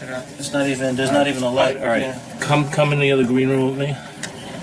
Well, why don't we just go from your studio? We know that one works, Scott. Let's not even mess around anymore. Just because this will be easier. Because there's no. We're wasting time. We're wasting time. If you got a computer that works, just stick the goddamn cable in there and just let's take it. Overriding this disclaimer. Problem solved. This mouse is not great. The thing he says was, it was cumbersome. It didn't. The mouse didn't feel right. It wasn't smooth enough. He wasn't used to the laptop the way that it worked for that particular laptop. You see how this is sliding all over the place? I get what you're saying. It was like I didn't think he was going to do it after we just spent a half hour running around trying to make this work for him. This is going to be rough. We did what we had to do to make him happy. Would it be easier if you had a mouse? No. Okay. This is good, though. Thank you, guys. I'm trying to figure out this computer. See if I can get some computer sex going.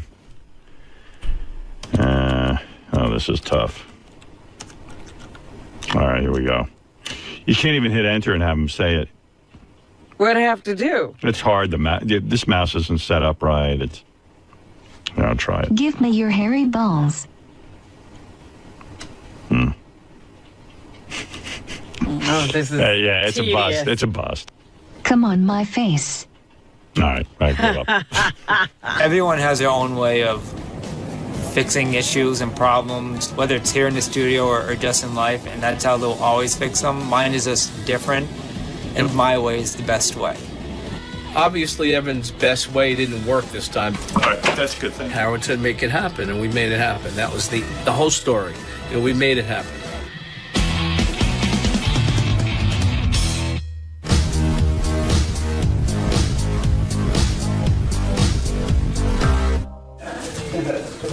Where's Howard? Hey, man. Hey. Hey now. Don't shake my hand. What do you got, Bubons? Yeah, I'm sick. I had that on the thing. You didn't have to do this. You could have stayed. I would have seen you down. Right, I'm What's up? going. Nice to see you. What's up? I didn't want to let you down. Oh, I appreciate that. It was really good to see John. I hadn't seen him in a long time. My kids are working. They are like carriers. It's unbelievable. They're ground zero. Last week I was throwing. Are you throwing it? You got the No, I just have bed.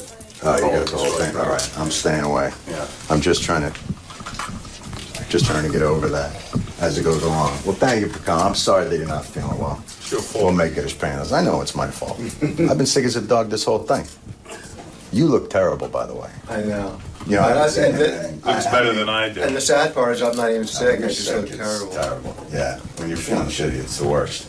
That's what I had on Tuesday. I was trying to interview 𝗵𝗵cie, and I'm just trying not to vomit. I mean, any reason. For any reason, right? Exactly. I was going to say there's a lot of Yeah. fuck. And I like him personally. He's always done our show. I was happy to see him. Do you need anything? You want tea or anything? Or I'm a Jew. I see somebody hurting. I have to go to bagels. All right. Excuse me. Oh, awful. Thanks. Be the most painful 5 minutes of your life. Is it 5 minutes? Is that it? Yeah, about five, 6 maybe. 5 or 6. Yeah. Guest segments are fairly short because the whole show, when all said and done, is 22 minutes. John's interview style is very loose, off the cuff, and I know Howard likes to be that way too. And so they'll just go out there and talk about whatever comes up.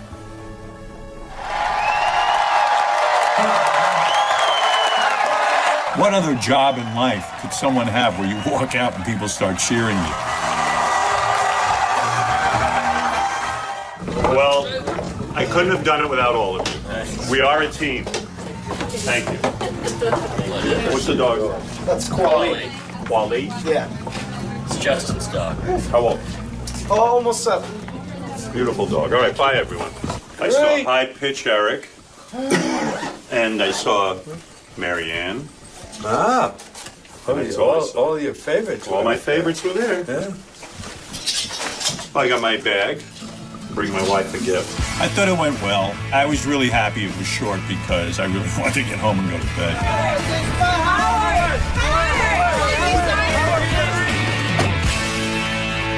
Yeah, good. Bring that money with you. So I gotta get it in the bank. I'm leaving.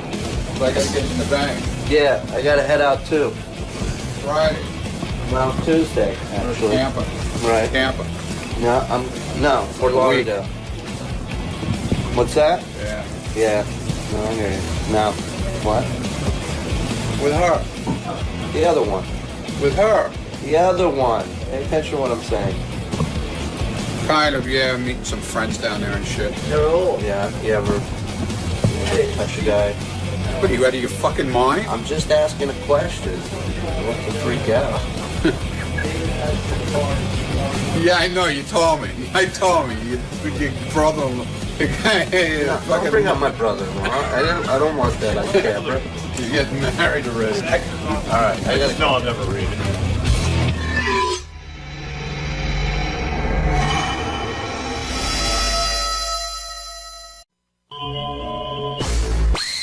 Oh, shoot. Just got here. Let's do it, JD. We'll hold off our discussion. So those are some topics that you wanted. For this.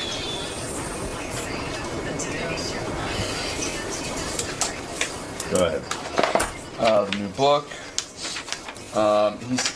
I've read reports that Sandra's upset that he wrote the book. She didn't want details of the relationship exposed. He's engaged to that Kat Von D now. He says supposedly he called Sandra Bullock a few hours before they went public with it, so to give her a heads up about it. But what's the rush to get married again? Yeah. He clearly didn't get it right the last time, the last 2 times. And he just calls, Sandra the love of his life. How could she be the love of your life and then 6 months later you're with this other tattoo chick? What did you say, love of my life? He said that is the love of my life. He said that in an interview with Nightline or whatever, when he went on and did a big interview. You mean after the scandal? After the scandal, correct. Officially divorced in June. Supposedly he was up to, all the women came out of the woodwork. There was 11 women, supposedly, that came out and said they had had sex with Jesse while he was married to Sandra. His house burned down when he was a teenager and his dad blamed him for it. He moved out and moved in with his girlfriend's family at that point. But then he caught the girlfriend cheating and he had to move back in with his dad. His dad denies any wrongdoing. 1 minute, Howard. All right, let's just do this. Yeah, I think mean, exactly. You got enough here for a fucking month. Exactly. Jesse James is a few minutes away from coming in here. The outlaw? Jesse James, who was married to Sandra Bullock and got caught cheating. And he will be here to describe everything. Is he out of his mind? No. He'll answer that question when he gets in here. He has written a book that Sandra Bullock is not happy about. She does not want him writing a book, but he wrote it anyway, and he will come in and talk to us. He's defiant, isn't he? We will find out what it was like For him? I heard that he doesn't have much contact with Louis. Louis, the black child of Sandra Bullock? We're going to find out, Robin. I want to know everything, because, you know, they were married when that adoption I don't think she allows much contact with was Louis. undertaken. Morning, Jesse. Morning. How are you? Good. Welcome back. Thanks, man. You got a new book out? Yes, sir. Right this way. Sitting here thinking about our next guest, Jesse James. I almost said Jesse Ventura. I don't know why. Two different guys. Yeah. Jesse James, of course. Does he still have his hit television show, or did they take that away from him? I don't even know. I don't know about that TV show. Yeah. Where's Jesse's plug, too? There he comes. There he is. Would you cut your hair? Yeah, no ponytail. Where's the Looks like a ponytail? man walking to death row for some reason. You look. Ponytail. You cut your hair or something. Yeah, like 15 years ago. We have that old picture of you in our head. Robin said you look like a guy coming to death row when you walked in here because... Are we your first interview since you wrote the book? And what are you promoting? You promoting the book? Yeah. Yeah, I don't know. They didn't give me a plug. I didn't even know what the hell you were promoting. You should be on top of this stuff, man. I'm not. Surprisingly. What happened to the hit television show you had? With Monster Garage? Yeah. Yeah, it just ended like 5 years ago. Oh, jeez. Weren't you doing something the last time we were here? Oh, yeah, that's right. I was doing that Jesse James is a Dead Man. Right. But that was I only had like one season, and then... I'm so out of it. Someone told me you broke up with Sandra Bullock. I didn't. Yeah, did you hear? I don't know if you heard. We got divorced. You know, I was just thinking. I was reading that you're engaged again. You're going to get married, and I guess my first question is, yeah, he's going to marry Kat Von D. What? Jesse, why get married again? You've been married 3 times. Sandra Bullock. You had a first wife, I don't know. I knew Janine Lindemuller you were married to for a short while, which you described as a huge mistake. You knew right away you shouldn't marry her. When you were at the wedding, you knew you shouldn't have married her. 4 months. Yeah. But when did you know it was wrong to have married Sandra Bullock? how soon did you realize that? Listen to Robin. She's got jokes today. Yeah. Well, come on. Come on. You've given us lots to work with. Well, okay, which question should I answer? let me take I you just through look at it this way. Shit, I've been married 20 years if you add all 3 together. Pretty successful. But seriously, why rush to marry Kat Von D, who you're now in love with? Why marry her? Like, why not just live together and say, you know what? I don't trust myself because I've been married 3 times. I mean, I'm on my second marriage, and I think if that doesn't work, I'm fucked. I'm never getting married because I'm no good at it. Maybe we should be talking to Kat, because why would she give a chance to a 3-time loser? That's right. Oh. Seriously, Jesse, why get married again? I think it's just a testament to what an amazing girl she is, and someone that, like, you know, kind of stood by my side through all of this, you know, when everybody like kind of turned their back on me and totally persecuted me, and like nobody wanted to be my friend, and like she was there for me through all of it and said, hey, you know what, you know, you're my friend and I support you and I believe in you. I don't care what anyone says. And, you know, to that kind of like love as a friend, you know, and it just blossomed. It just happened. And it's like, I think I did all the hard work on myself, you know, and rehab and therapy. And like for the first time ever, I like, you know, love myself and feel like, you know, I accept myself for what I am, and I've forgiven myself for what happens. And now I can actually love someone and be in a relationship. I think before, you know, you know, those 3 marriages and everyone I was with, it didn't matter. The problem was me. Right. It wasn't them. You know, it didn't matter who I could marry, you know. anyone, and it didn't matter because I would always screw it up or sabotage it because I couldn't live with myself. Well, you describe in the book that you never felt, you could never accept that Sandra Bullock loved you. Like, you even said, like, and I guess this comes from your abusive relationship with your father. Your father was pretty fucking rough on you. Yeah. I mean, brutal. And we'll get into that. But I think what you're saying is your kind of vibe, what you learned in rehab and all this counseling, that Sandra, even though she said she loved you, and even though she certainly tried to prove to you that she loved you, you never felt worthy. You always felt like it was not happening. Yeah, and I always felt like, you know, at any moment that rug was going to be yanked out and, like, you know, yeah, she could stand there in front of the world and say she loved me, but in my mind I was thinking, yeah, bullshit, you know, if you don't love me, you know, I'm just some biker kid, and, you know, it was all this self-manifestation in my mind. You know? Have a chip on your shoulder, so to speak, right? I mean, it's hard for you to, I mean, you kind of like, in a way, I guess, you know, I mean, the whole thing is so mind-blowing because when I had you in here, when you came and did your first interview here, and you were married to Sandra Bullock, and everyone thought everything was fine, I looked you in the eye, I believe, and I said to you, you're not into Sandra Bullock. She's not fun. She's very... Dude, I mean, you read in the book, I wrote about you in the book because I was so fucked up, and I drove to rehab at like 125 miles an hour, and like, I'm just like, a mess, you know. I felt like I was having a nervous breakdown, I think, or something, and I just needed help. Like, I didn't even know what was wrong. I just needed help. And so I'm streaking across the desert in Arizona. I'm like, okay, I'm going to turn the radio on. I turn on Howard Stern, and guess what I get to hear? Myself the whole way there. And if you remember, I was kind of like, I don't see how you and Sandra Bullock's a goody two-shoes. Sexually, you're kind of wild. You've done some wild things in your life.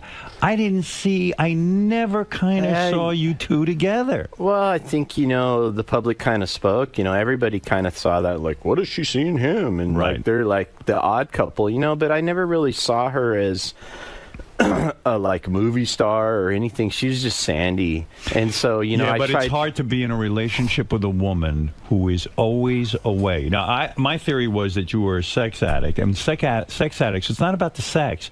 They need someone at their side all the time. And when you're married to a movie starlet, isn't it true they go on the road all the time? They're not there with you. And you need someone in that bed. Yeah, I think that was a hard part to live through. And, I mean, obviously, I cheated on her when she was gone. Did you start cheating right away? No. How long did it take you before you started cheating? It took a couple years. It did. So there were it was like a very short. You were faithful. Yeah, it was like a very short bubble, but, you know, I still, like, it was hard because, you know, okay, I married, like, America's sweetheart, and she's, like, one of the biggest stars in the world, but I'm still this fucked up kid from Long Beach, and that's where I work, like, 5 miles from where I was born, and it's still, like, you know, a steady stream of shitheads coming through my shop that I got to deal with every day, but, like, you know, this whole other life is like this like crazy Hollywood story, but I'm still living in the same life that I've always lived in. So it's like, you know, everybody telling me, oh man, you're so lucky and you got it made and all this stuff, but I'm still going to the shop every day and working my ass off and dealing with.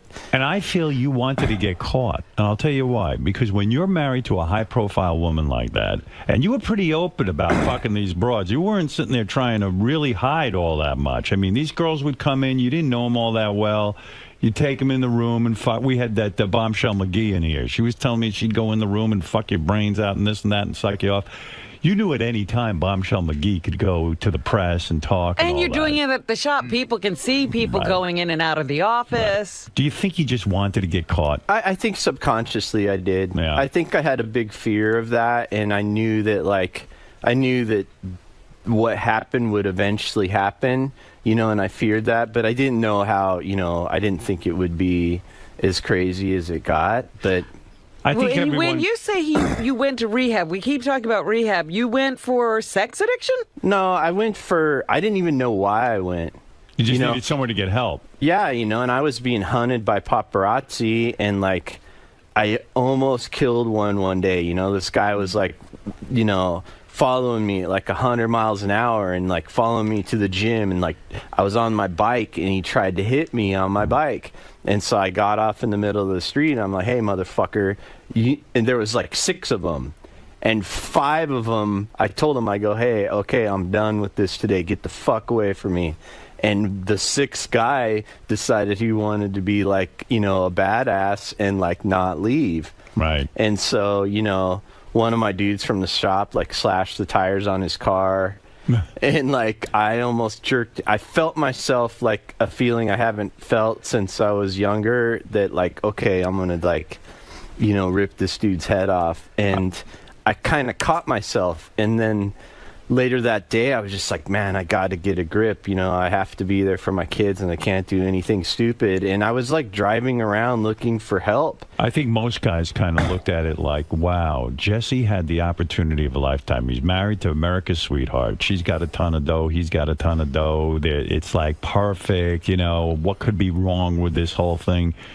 What, you know, that's all Hollywood, though. You know, that's like all people's perception. You know, I mean, everybody thought you had it made with your first marriage. Sure. Oh, he's so lucky. And Right. they made a movie about them, and it must be perfect, right? Do you think you blew a big opportunity in a sense? I don't know if it was. I saw it as an opportunity. You don't. I think most people see it as an opportunity. You know, like, wow, Well, you hit the mother load kind of thing. You know. Not really, because my life didn't really change other than that it was put under a microscope. So maybe that's why the cheating too. Like maybe you were just kind of like, you know what, I'm fucking happening too. You know, I've picked myself up. Well, yeah, I think it was probably ego. Yeah. You know, my ego taking over and thinking, you know, like I could either one, take too much from this world and like, you know, have more than I should have, or like, you know, trying to get attention from somewhere that I shouldn't. You know, I should have did the honorable thing and just left her, right, and then screwed whoever I wanted. Right. But you know, I think sometimes it ain't that easy. well, is it? hindsight's 20/20. I mean, when you're in the middle of like a relationship that isn't so good, right, you can't see what's wrong with it because you're in the middle of it. It's easy for me to stand back now and look and say, oh, well, this is what was wrong. It was clearly these problems. But when you're in the middle of it and you're struggling and trying to maintain, you know, a relationship with kids and, you know, constantly under the pressure of the media and like, you know, I was afraid to do anything, I think, because I was afraid that it would embarrass her. You know, little did I know that I would embarrass her more than she'd ever be, ever. Well, but, it's like when the love, you know, you describe her as the love of your life. You know what I mean? And I don't think you're kidding. Like, you're kind of like, hey, wait, my kids have a relationship with her. I respect her. I love her, but I don't know. What was wrong? What was the thing that you knew was going wrong? Did she see it the same way? Because she was standing there in the public eye talking about you being the love that at the Academy Awards. Yeah.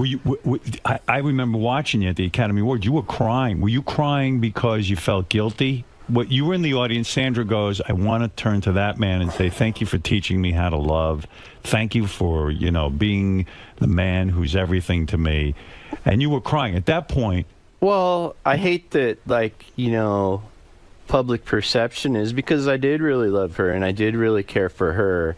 And, you know, the stuff that I did that was bad, I don't think necessarily nullifies everything I felt and did, you know, and you know, I think from people's perspective, or someone that's been cheated on, or then I think they think that, you know, it nullifies every feeling that's ever been felt in a relationship. And you know, it wasn't the case. I really did have real feelings for her. The problem was me. Do you think a lot of people are shitheads in the sense that they're coming down on you? But let's face it, the statistics say probably 60-70% of the guys in America are cheating. Hey, I think... And 50% of the women. I think what I got was a little unfair. Why didn't you just go, like why write a book? Why not just do a Klaus von Bülow? go off to Europe or something. You know, Who's that? Well, 𝗏ص 𝗵𝗵𝗄 was this guy who killed someone. You know, was accused of killing someone. He got off, and it was like, Hey, you didn't quite do what he did. yeah, you Wait, didn't do are what you he talking about the Nazi stuff now? No, we'll get to the Nazi stuff. But Jesse, you know what I'm saying? Like, why not just stay low key? Why write a book about all your experiences, and why not just like kind of hide and go away and let this whole Well, thing I think go I've away? been judged by, you know, everyone in the whole planet, you know, has an opinion of me and you know, wants to spew hate at me, and I think it's more a reflection on themselves. Right. You know, that like people, it's like topping, you know, lawnmower only cuts the blades of grass that stick up higher, and I figured, you know, hey, you know, you want to claim that, you know, everybody thinks like, you know, hey, you know, I was born in Long Beach, I opened West Coast Choppers, and then I married Sandra Bullock. That's it. Right. There's more to it. But what went through your mind that night at the Academy Award? She's up there. This is the biggest night of her life. She's won the Academy Award, and she kind of turns to her spouse from that podium and says, "You've taught me how to love." I was happy for her. Was you that know, why I you was were genuinely happy. Yeah, and I think, you know, all the stuff that happened 11 months before that.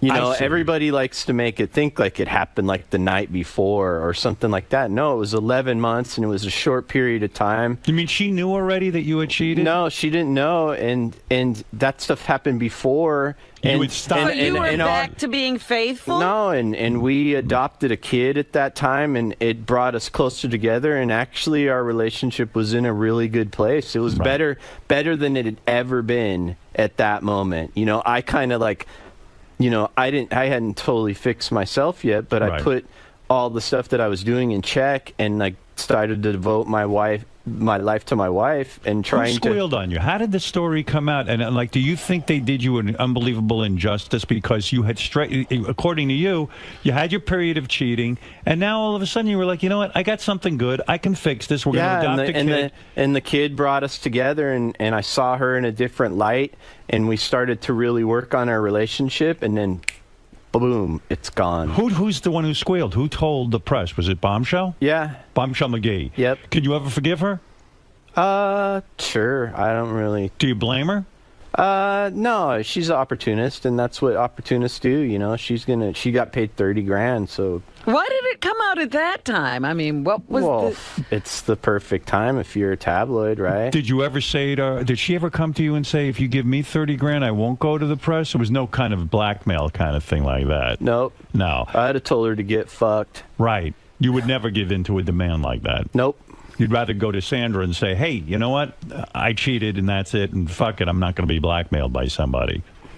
And so what is it like? So Sandra finds out in the press, or does she find out from you? Do you find out that this is coming out? She got a call from her publicist because the tabloid like pre-warned her. They wanted a quote from her, probably. No, they just wanted to know, and I just had to level with her and tell her. Oh, was that was it the most painful discussion of your life where you had to go? I mean, I can't imagine. Well, hey, you know, man, it sucked, you know, to look someone in the eye and tell them. How do you like do it? tell words to someone, like, and know that, like, hey, what I'm telling you is gonna make me not see you ever again. How many days after the Academy Award, where this was the highlight of her life, did you have to go to her and sit her down and say, look? I think it was like 4 or 5 days. Is that like how do you plot that in your mind? Do you just like you must be like shitting in your pants, nervous that you have to go do this? And how do you do it? You can't take her to a restaurant. Well, you do it at home. You say, please sit down on the couch. Well, I wrote about it. The whole thing's in the book. That's why I'm asking you. Yeah, I just sat her down at the shop. You know, I had her meet me at the shop, and I just told her, and you know, she grabbed the kid and her stuff and booked. And left. Boom. Booked out. That was it. Done. Did you make an attempt to get back with her? I mean, you said in the tabloids you did. I think for a time I wanted to reconcile for the sake of the kids. Did she give you at least a chance to explain yourself? I think so, but it was, I mean, the damage has already been done. Once something's broken, sometimes you can't fix it. Some women do forgive, but do you think she was put in a position by the press and the public that she could never even entertain the idea of going back with you? Of course. Yeah, because she would have looked a big victim. For her, like, kicking me to the curb, it's like, yeah, you go, girl. Never take that dog back. And then if she takes me back, then she looks like an idiot. Yeah, she kills her image. Right. She had to stand up to you, and that's the nature of the business that she's in, Like any other couple that it would have happened to, I think they would have worked on the relationship and, like, fixed it. I'm sure there would be, like, some, I would be in the doghouse or living at a hotel, but, it was just, like, erased. Hit the delete button and it was gone, over, no trace of it. In your position, she does have the wherewithal to get out. In a lot of places, you can't leave immediately because of finances. Right. Well, I couldn't leave or couldn't do anything because I have kids, I think I don't know. It just wasn't normal. How are your kids handling? I'm talking about the kids I'm not talking about the kid you adopted. I'm talking about your kids who had a relationship with Sandra, and she, and to her credit, she really went out of her way to make a real strong bond with them. It was sort of indicated that your kids were having a hard time with the divorce, especially because they feel close to Sandra. And for a while, she seemed to be meeting with your kids and continuing the relationship with them. Has that stopped? Yeah, everything stopped. And do you had to sit them down and tell them too? Yeah, same day, I sat down the older kids. Of course, Sonny, she was 6 at the time, doesn't really understand what's going on. Right. But the older ones, I just told them everything. I told them, that, about me, cheating and infidelity and everything, and they were pretty upset. But they, hugged me and told me that they still loved me no matter what. That's pretty good because you were honest with them, because you sat them down and you said, look, I screwed up. I had sex, with other people. And I think as a parent, if you do confront that kind of stuff, directly, kids my parents never told me shit. Right. You had a horrible relationship with your father. and never even, I still don't know what the hell happened, Well, what happened, from what I get from your book, And in fact, I was thinking about this. You've had to deal with blown opportunities before, and maybe you don't see Sandra as an opportunity. You were a major athlete. You were a football player in high school. Mm-hmm. You had every recruiter coming after you.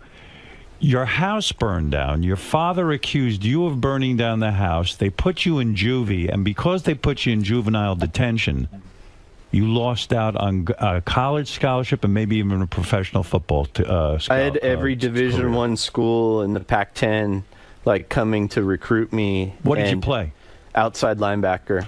And you were so good that they were all coming to recruit you. Yeah, I was one of the #1 defensive players in the country. When the old man accused you of burning down the house, which you claim you didn't do. Yeah. He destroyed your life, didn't he? I don't think he destroyed my life. Why did he accuse you of doing that? I think it was because of he had a wife at the time that didn't dig me, because I think my dad and I were really close for a short amount of time. Right. When he was single for 3 or 4 years, and then he got this new wife, and I think she was intimidated by me and the closeness of my dad. Wasn't your father always abusive to you, though? Wasn't he always knocking you around and putting you through shit? Yeah, but, he wasn't totally my dad was like a cross between George Carlin and Fred Sanford. Right. The funniest dude I've ever met, and charming, and Still alive? Yeah, still alive. Any contact with him? None. Why? Because after the juvenile detention thing, that was it. Yeah, it was over. There's just no bond there, and even with my mom, I love my mom. Yeah. And she's trying to be a good grandma to the kids, but there's she's kind of just that Lady Carol. She's not really not really I don't feel like a bond. My kids jumping on me and hugging me and loving me. Right. There's me being here for a couple days, I miss them. Did your mother ever hug you? Yeah, but it's always like that little pat. Little pat. Couldn't kiss you, couldn't hold you in her arms and that kind of thing. It was a distance. And that was all of your childhood. She wasn't and affectionate. and so obviously I cling to my football coaches. Like if something happens to one of my coaches that I still know, I would cry and be sad. Those were my dads. Maybe you were unfaithful to Sandra. Now, this is me paying psychiatrist. Think about this for a second. Should I lay down? Well, your mother really didn't. Your mother sort of left you psychologically. Your father fucking abandoned you. Well, in the sense that he did you in. For sure, abandonment issues. Whenever Sandra would leave or a woman would leave, now Sandra would leave a lot to go to work and stuff and go for weeks. Maybe you just feel like really who you're angry at is your mother and your father, and you just took it out on her by cheating because you just said, hey, I'm going to go fuck whoever I want and I'll do whatever I want. I don't think that was knowingly do that. No, I think I'm angry with myself for not doing the right thing. I should have just left her and did everything, but I think I had fear of maybe my ego, hey, I'm a big time motherfucker. I can be with a big movie star and have it all, and I think but you've learned you can't have it all. Maybe that was the toughest lesson to learn, that you thought you could have the movie star, fuck chicks on the side and say, fuck it. I can live whatever life I want and everyone else be damned, right? Yeah, I think so. And I think, I had to put myself in a certain type of box to have that kind of relationship. I didn't, I'm one of those dudes that hey, someone owes me money. Cool. I'm going to go knock their teeth out until they pay me, right. But all of a sudden, I couldn't do stuff like that before because then it would become about Sandy. Right. I couldn't, everything was would have a reflection on her. So my life, the way I lived it for 35 years before that, all of a sudden I had to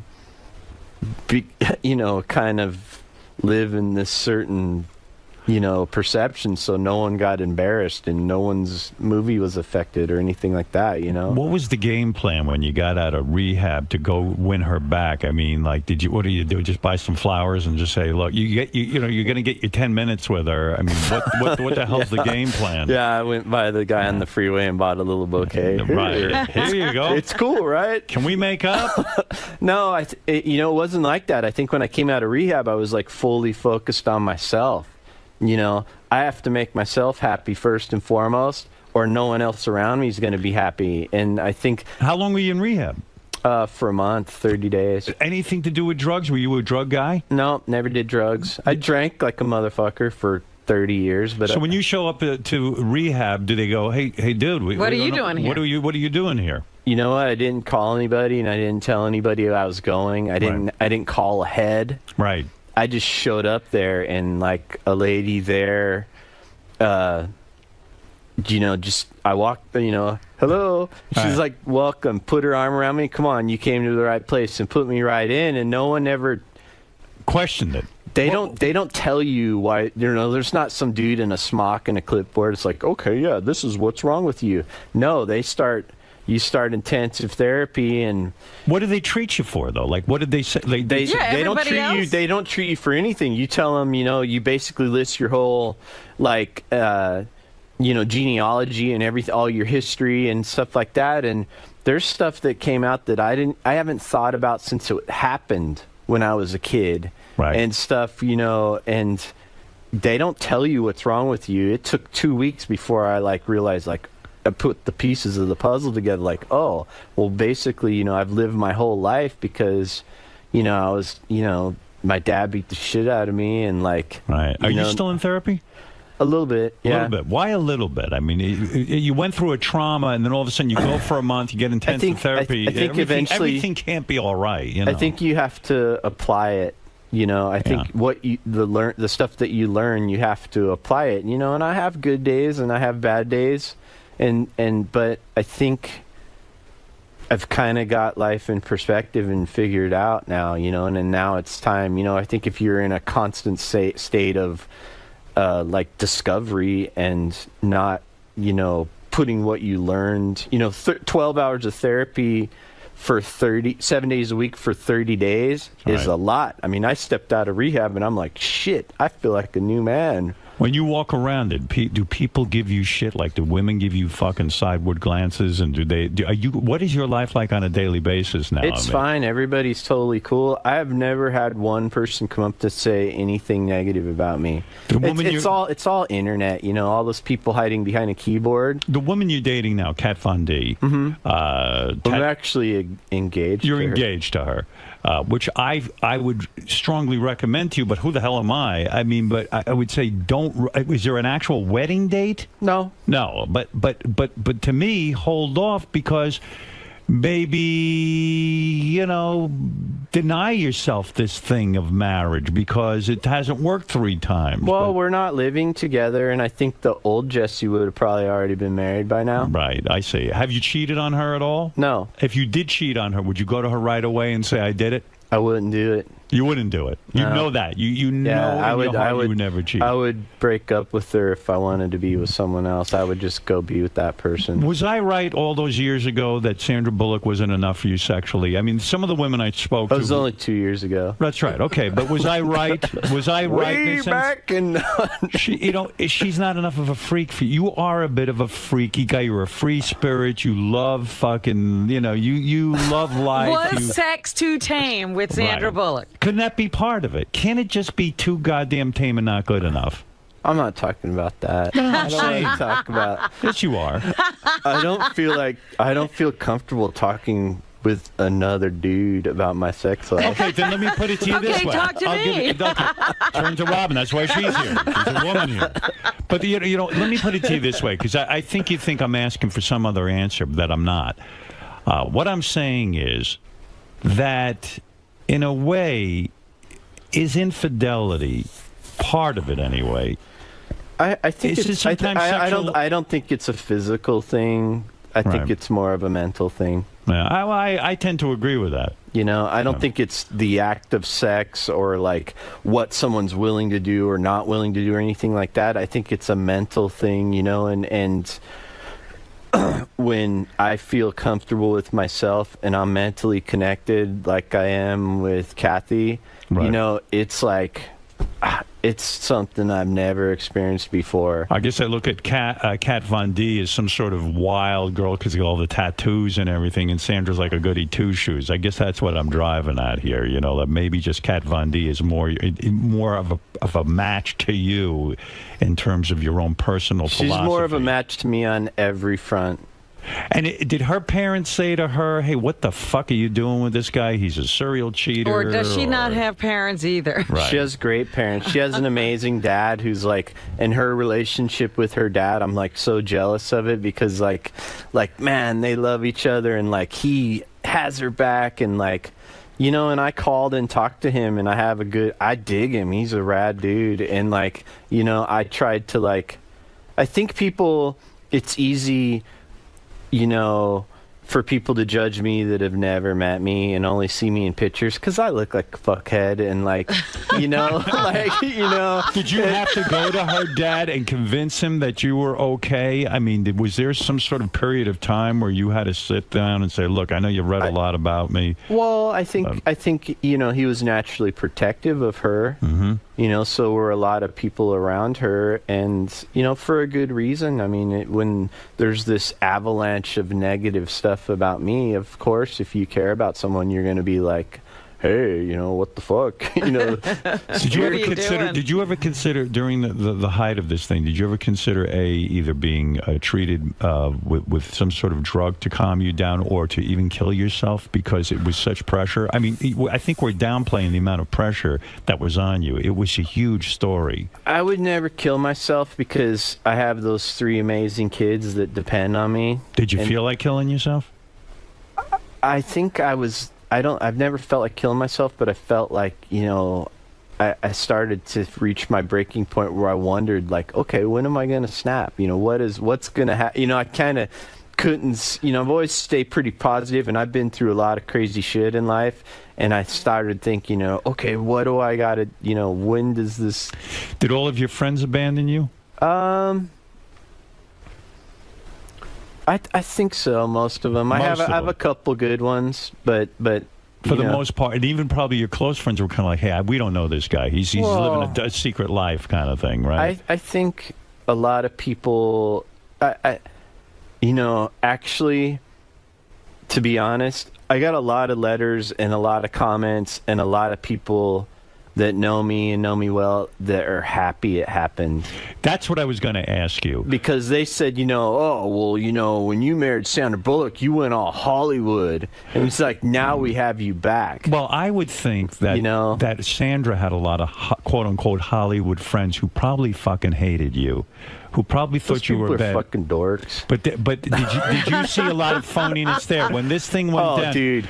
I mean, come on. It's like I go to like a movie premiere and all these motherfuckers, they'll like stand real close to me and like, yeah, I got a 72 Dodge Dart and it's got a 340 motor and blah blah blah, and like try to do it real loud so I could hear it, so I could think they're cool because they know about cars, and it's just like, it's just and all of that dried up though, right? Yeah, it's like you talking to me about cars. Right. In other words, if I saw you with Sandra Bullock and I wanted to get in with the in crowd, I would talk real loud about my 70 Valiant, and you would sit there and... Valiants are kind of cool, though. That's what I drove, pal. And did it have push-button shift? It sure did. Yes. No, actually it didn't. It didn't have. My friend had one, though, that did. But, so, in other words, guys would talk loud cars so that they'd get in with you and Sandra and all that. So you saw all that Hollywood bullshit. But what I'm talking about is like, I don't know who Sandra Bullock's friends are, but suddenly you're brought into the fold and you're palling around with Sylvester Stallone. I mean, I'm making up names. Who is it? Yeah. I mean, were those the first people to not return your call or not even get in touch with you? Well, I think, it's like any divorce. A lot of people were hurt by everything. Were you shocked by any Hollywood type that actually called you and said, hey, by the way, I enjoyed knowing you, and I just want to stand by you? Well, we're doing the press for the book, and NBC will not have me on anything related to NBC because they're loyal to her. Why are they so loyal to her? She's a movie star. I think because they're dicks. So you wrote this book, so you're doing my show. I know you're doing Good Morning America. Well, to me, this is the only show that matters. Exactly. Because this is the only one that my friends and people I think that dig me really listen to. And I'm not trying to stroke your ego, but like I can do whatever, and I don't give a shit. I did Piers Morgan last night. It was like piece of cake, right? Whatever. Because that guy's like kind of scared of me because I almost socked him on The Apprentice. Did you? And like, this is the only one where I'm like, I'm nervous, and I made sure I went to bed early, and I really have to because I know that you're good at what you do. Do you miss the limelight? I mean, do you miss that aspect of being sort of accepted by Hollywood, being in with the in crowd? I was never accepted by Hollywood, and that whole... Yeah, but you got on Celebrity Apprentice and things like that. Don't you think some of being Mr. Sandra Bullock, in a sense, even though you've had your own successes, don't you think in a way that puts you into another level of show business kind of thing? The only level that matters to me is being one of the best fabricators and motorcycle builders in the world ever.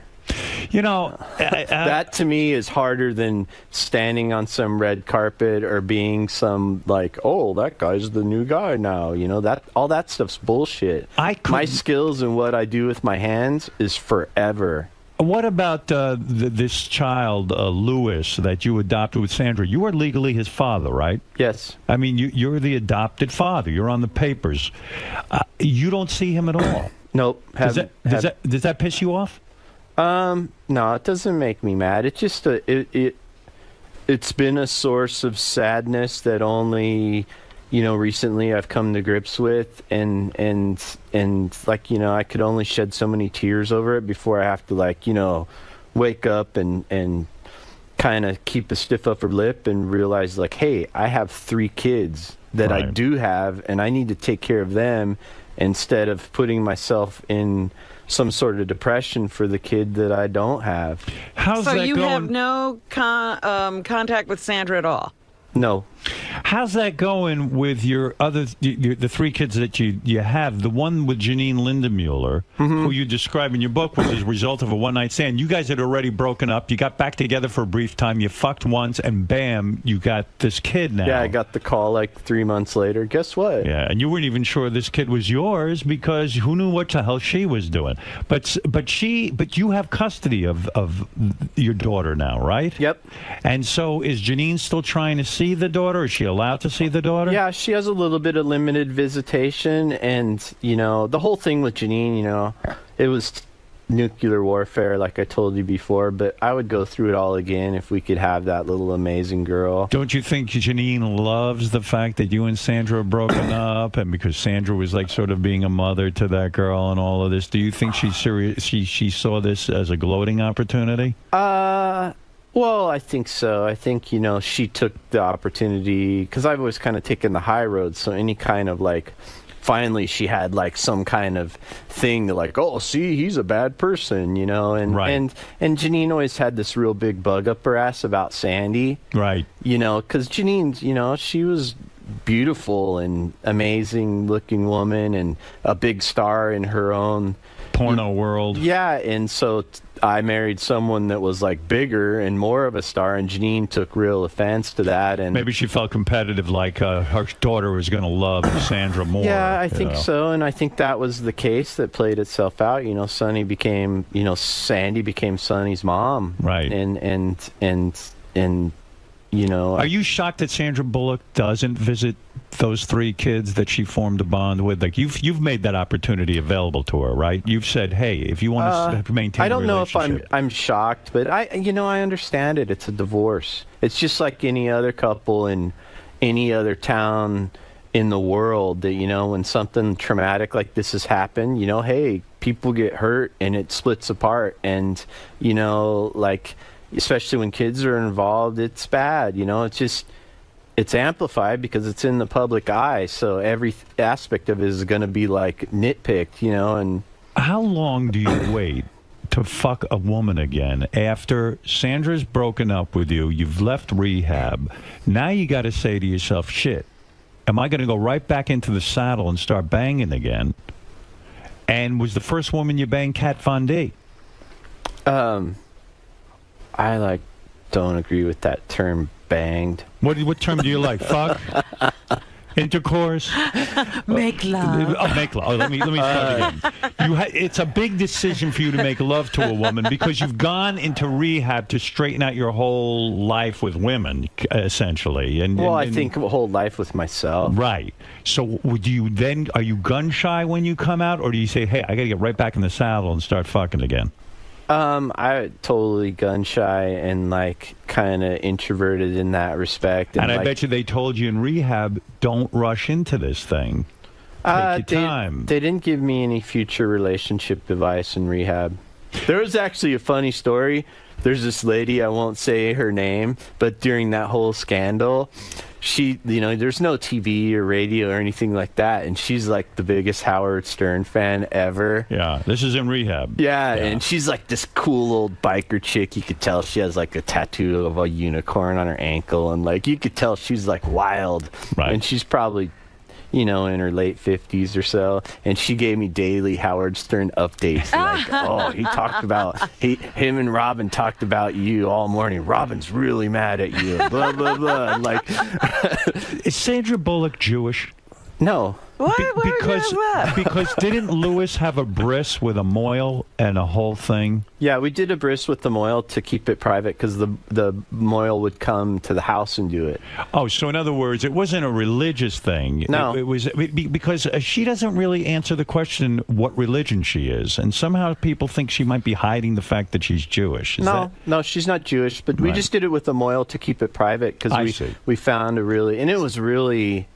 Man, it was awesome, that I didn't realize. I mean, that shit looks like it hurts. And that guy just, it's crazy. He came in and like blessed him and did the whole thing with this little tool for his, it was crazy. But why circumcise this kid anyway? I mean, what is the point of that anyway? I see it as mutilation. I wish I wasn't circumcised. Are you circumcised? Yes. You are. I think it's wrong. I think it was set up by a bunch of religious freaks who decided that they didn't want boys having too much sex. Yeah, but when you're 2 months old, you don't care. Right. Well, you just care later. You care later on. I want my foreskin, goddamn it. This whole thing with the Nazi Howard's uniform. trying to add any kind of length he can.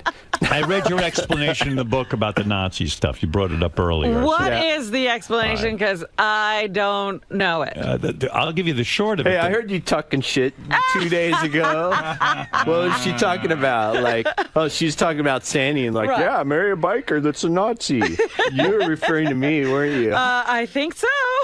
You say you're not a Nazi, you're not a You Nazi just wear the sympathizer, uniform. that you're not I don't know. anti-Semitic. How did you end up in that uniform? I read it in the book. You tell the story. You can tell That it better picture than was I do. taken a decade ago. Right. And it was it. Is there any good time to be caught in a Nazi uniform? I wasn't wearing a Nazi uniform. I was wearing regular clothes, and I had an SS hat on. Okay. And the picture was, like, clearly a joke. You can see that I'm smiling. And there was, like, everybody at it was like... Well, describe the joke, because people it was don't get funny it was funny at the time. And Who were you with? You were with a woman who was a costumer, right? You were at some sort of... No, I was at a party. It was inside my house. Right. And my old assistant took the picture. She sold that picture for $200,000. But where did the hat come from? Who brought the hat? I had my godfather, who's Jewish, has a guy that he rents a building to that is the main guy that's did like Schindler's List, Band of Brothers. He's a uniform guy, Right. and he gave it to me as a gift because I collect Volkswagens from the 40s, Right. like World War II era Volkswagens. So if I display one of my German police cars, I'll put like the hat on the seat. Same way if you had like a Willys Jeep, you would have like a GI uniform or something. And I don't goose step. I'm the most like non-racist person you'd ever met. You and Sandra never played Nazi and Jew in bed? Tell the truth. You know, and it's like that out of all this thing, that's the most hurtful thing that happened. It's because I was born in South Central LA. I was discriminated against because I was the weirdo. I was the only white kid. And like, all Mexican and all black friends. And for people to say that stuff, I mean, hey, at the time it was probably funny and we were screwing around and drinking, but it's not funny now, and I feel regret over it. But what is a wedo? I don't understand that term. That's a white guy. That's like a Mexican term for white boy. White boy who lives in a ghetto, a wedo. No, wedo is it's like white boy, or it's like a derogatory term towards. So you grew up poor. The old man. What did the old man do for a living? He was an antique dealer and had like furniture auctions, and I think he did some other stuff that was like questionable. So there were never any other anti-Semitic. To get off this topic for once and for all. No, my dad's total bigot and racist. He is 100%. But I think he's a product of his environment because my dad's from Compton. Growing up, though, he would sit there and say, "The fucking Jews are fucking everything up." No, he's not an anti-Semite, but definitely anti-black. Hated the blacks, but he lived with the he blacks. grew up he was born in Compton, California, and he graduated from high school in 58, and in 58 Compton was 4% black. Right. By 62 it became 4% white.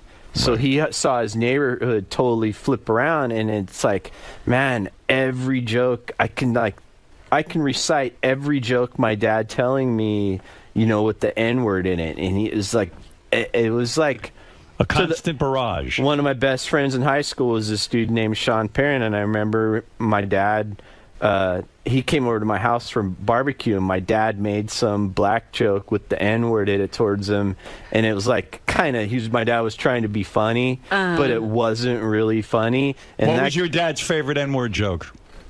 What would he recite over and over again? He'd always say, "You know where cocoons come from?" Where? Compton. That was his joke? Yeah. So when you're exposed to that on a daily basis... Oh, my goodness. Isn't it amazing that you don't become racist in a sense? I mean... Well, it's like... I played football, and I was on a team with mostly black players. Right. And then I went to a college where I was one of 3 white players, and it was like...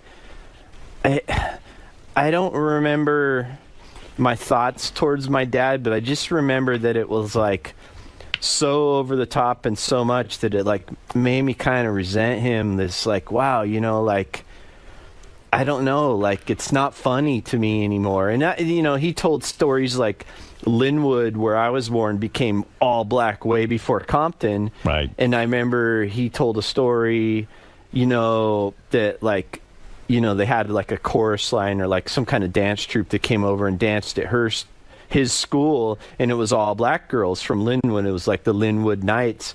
And I remember my dad saying him and all his friends like were throwing pennies on the stage and stuff. And it was like he's telling it like it's funny, and I'm thinking, man, that was kind of fucked. You know, if I did that. What do you think the old man thought when you adopted Louie with Sandra?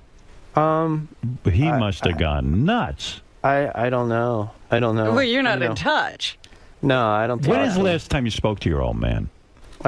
It's probably been, I don't know, better part of 10 years. When you got out of juvenile detention, and you even say football probably saved you from being a criminal. It set you on the straight and narrow of football, and you were so good at it, and you would have had probably a life as a professional football player. That's how good you were. You certainly would have had a... I was pretty fast for a white boy. I ran like a 4.65 40-yard dash, so... And you would have certainly had an Ivy League college type experience had your old man not sort of accused you of burning down the house. You could never forgive your father for that, right? No, I don't hold any kind of resentment. That stuff is myself. You know, I was the one with the decision, not him. So why not talk to him then if you can forgive him? I just, you know, I don't know. My dad like sells all my kids' pictures and stuff on eBay and stuff like that. So just not the kind of guy you want to hang out with, even if you forgive him. And all this shit with my dad happened 20 years before I was ever famous. Right. And I had an older brother that was gay. Right. That my dad was married to his. He's like the same age as my older sister, so my dad was with some lady at the same time, and his name was Darren, and he died of AIDS like 3 years ago. And my dad never called him and never went to the funeral and stuff, and it was really long and painful. And Darren was such a sweet dude, right? But my dad's all keen on me. Right. You know, oh, I miss my son and all that stuff. Yeah, but your other son died. Keen on you because you were the big famous son, also married to Sandra Bullock and all that, and you saw through all the horse shit. Yeah, and so, you know, one, he didn't ever acknowledge Darren. And Darren, you know, he was like a council member in Long Beach, and he used to ask me, he's like, hey, Jesse, why doesn't Larry ever try to be a dad? And I said, dude, you know what? You're better off. Right. Did he ever try to meet Sandra? Like when you married Sandra, must have been driving your old man nuts. He must have been like writing your letters, Jesse, come on, son, let's put it behind us, all that kind of bullshit. Nah, it's not. I mean, all this stuff that happened with my dad was 20 years before that, you know. But that you talk, which is a bigger blown? I don't want to put it even that way, but like, what is I bet you it's even more painful having your own father turn you into juvenile detention for burning down the house when you didn't do it, and ruining your football chances. Dude, I got busted, and I remember being like handcuffed on the curb. And, like, I got busted with some stolen cars. Yeah. And the cops that arrested me were standing behind me in the front yard with my dad. And one of the cops, his son was on my high school football team. And he tells my dad, he's like, I can hear him talking. And he tells my dad, he's like, Larry, he's all, just make out a receipt and say you bought these cars at a swap meet or something from some Mexican, and then we'll just put all this behind us. And I remember hearing my dad go, fuck no, he's going to jail. Wow. And I'm just like, oh, you know. Were you a car thief? Were you a car thief? A little bit. A little bit of time. This is after you got out of juvenile detention? Yeah, I was like a kind of everything thief. You know, I was like a crab trying to get out of a barrel. You know, in the book, I like robbed some hamburger place and buy school clothes with the money. You were a bad kid. I think so. Yeah, but nevertheless, you never felt like the old man had your back. No, my dad was out for himself, 100%. Right. It was like that kind of beatnik generation where like kids were like, you know, they weren't a priority. He had other stuff going on, and kids were like, you know, weren't really. He should. You know, there's no like license for having kids. You know. Yeah. When you were fucking that bombshell McGee, I saw she had a like a swastika tattoo. Did you ever say to her, a swastika? Didn't he have a swastika tattoo? Didn't she have something like that? Wasn't that the whole... Something about a swastika on the knee or behind the knee or somewhere. I don't know. Hey, you know who reached out to you after this whole Sandra Bullock thing? A Hollywood guy I read in your book was... not Rob Lowe, the Iron Man. What's his name? Robert Downey Jr., right? He texted you something sort of nice. He said, "What a magnificent shitstorm this is." Really? Yeah, and he said, "You know what? You're gonna come out of this on the other end even better," and gave me like words of encouragement. And you know, the only other person to support me too was Whoopi Goldberg. Is that right? She supports everyone. She supported Mel Gibson. Don't rain on my parade. What did Robin do? Didn't support me? No, she threw me under the bus. I don't think Howard was all that supportive either. Well, I said, listen, poor Sandra Bullock. It was her big night. It was her biggest week of her life. Hey, it gave you guys something to talk about for months. What did Whoopi Goldberg do to support you? She just, you know, said that I think people shouldn't judge me for infidelity because she wasn't faithful before or something to that extent. And there's a lot of people who have done the same exact thing who are now holier than thou. Really? Right? I thought I was the only one. By the way, Jesse James's book is called American Outlaw. It's in stores now. He's the reason for writing the book to sort of rehabilitate your image and say to people, look, here's my story. I want to be back out there in the public. I don't want you to hate me. Are you saying please love me?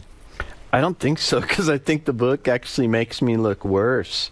It does. It kind of shows like all the crazy stuff that I've done, and like I think the book was more for me and kind of, you know, if some people that have kind of been through the same childhood that I've been through, you know, get it and take something from it. I think it was almost therapeutic. You know, I kind of looking at that whole like, wow, you know, look at all this stuff I've been through. I don't think I ever realized it or acknowledged it, you know. Are you ready to take a few phone calls from the audience? Who knows what you're going to get? As long as that Ralph fucker doesn't call. Do you guys still talk to him? Ralph? Yeah, we know he's Ralph. always here. Did Ralph give you a hard time the last time? Yeah. What did he say? I don't remember. Okay, let's go to Dan. Dan from Philadelphia, you're on the air. Dan. Yeah, Howard, why do you keep giving this guy excuses for why he did what he did? I'm not He's giving a liar. He lied the last time he was in. He just bullshit the whole time. And you're saying, is it because your dad beat you? Is that why you behave this way? And well, I think his behavior, and Jesse describes going into a rehab to work on himself. His anger has to do with his mother and father. Of course it does. I don't think his anger when he, he was probably angry with Sandra Bullock, but not really Sandra Bullock. Yeah, but he said he's a grown man. He's got to learn to own it. Let him come up. Hey, I own everything. I don't have anything to hide. What am I not being honest about? What didn't he? But it seems like Howard's feeding you excuses, though. You're not Nope. saying, hey, I fucked up. I don't think they're listening. I'm not feeding anybody excuses. I'm asking Jesse about his story, about what went down after this thing with Sandra Bullock and what his life has been. And why people make the choices they do. Oh, Robin, you don't even like the guy, so don't even try. I didn't say you don't know what you know, I that guy's feel like about got both anything. Miss Congeniality DVDs. That's right. Do you think Sandra has a boyfriend now? I don't think she's actually been with anyone since you. I think I even learned during this whole scandal that you have a tremendously big cock. What? Didn't we from that bombshell girl? A bombshell. I have it right. You have a very thick beer can like cock. Beer can. Is that true? Yes or no? You don't even know. Let's go to Chris. Hey now, good morning. Just a little, if you can clear it up a little bit, it seems that the cat was with 𝗦𝗵cie𝘄𝗿𝗍, and she had said that she'd found her soulmate, and I thought that they were even engaged. Ted Von D, your fiance was with 𝗦𝗵cie𝘄𝗿𝗍. Is this true? And did she say she found her soulmate? About 𝗦𝗵cie𝘄𝗿𝗍 or about me? About Nikki. About Nikki. She said she found her soulmate. Yeah, they had a relationship for like 3 years. Michelle Bombshell McGee called you the vanilla gorilla, if I'm correct, because your cock was so big. Maybe Sandy couldn't handle your girth. Maybe that was the problem. But when it all comes down, when it all boils down to, that's got to make you feel good in a way. Even in the midst of the scandal, the women talking about how big your cock is. Is that a big deal? To me, it is. Literally. When all hell is breaking loose? I'm serious. You also, Robin's the one that said big deal. You did in the book too. You described you did security for a while for rock bands, right? Mm-hmm. That was one of your jobs before you got into the motorcycles and cars and stuff. Yeah. And I forget who the big one was. I think it was. Why can't I think of Anthony Kiedis?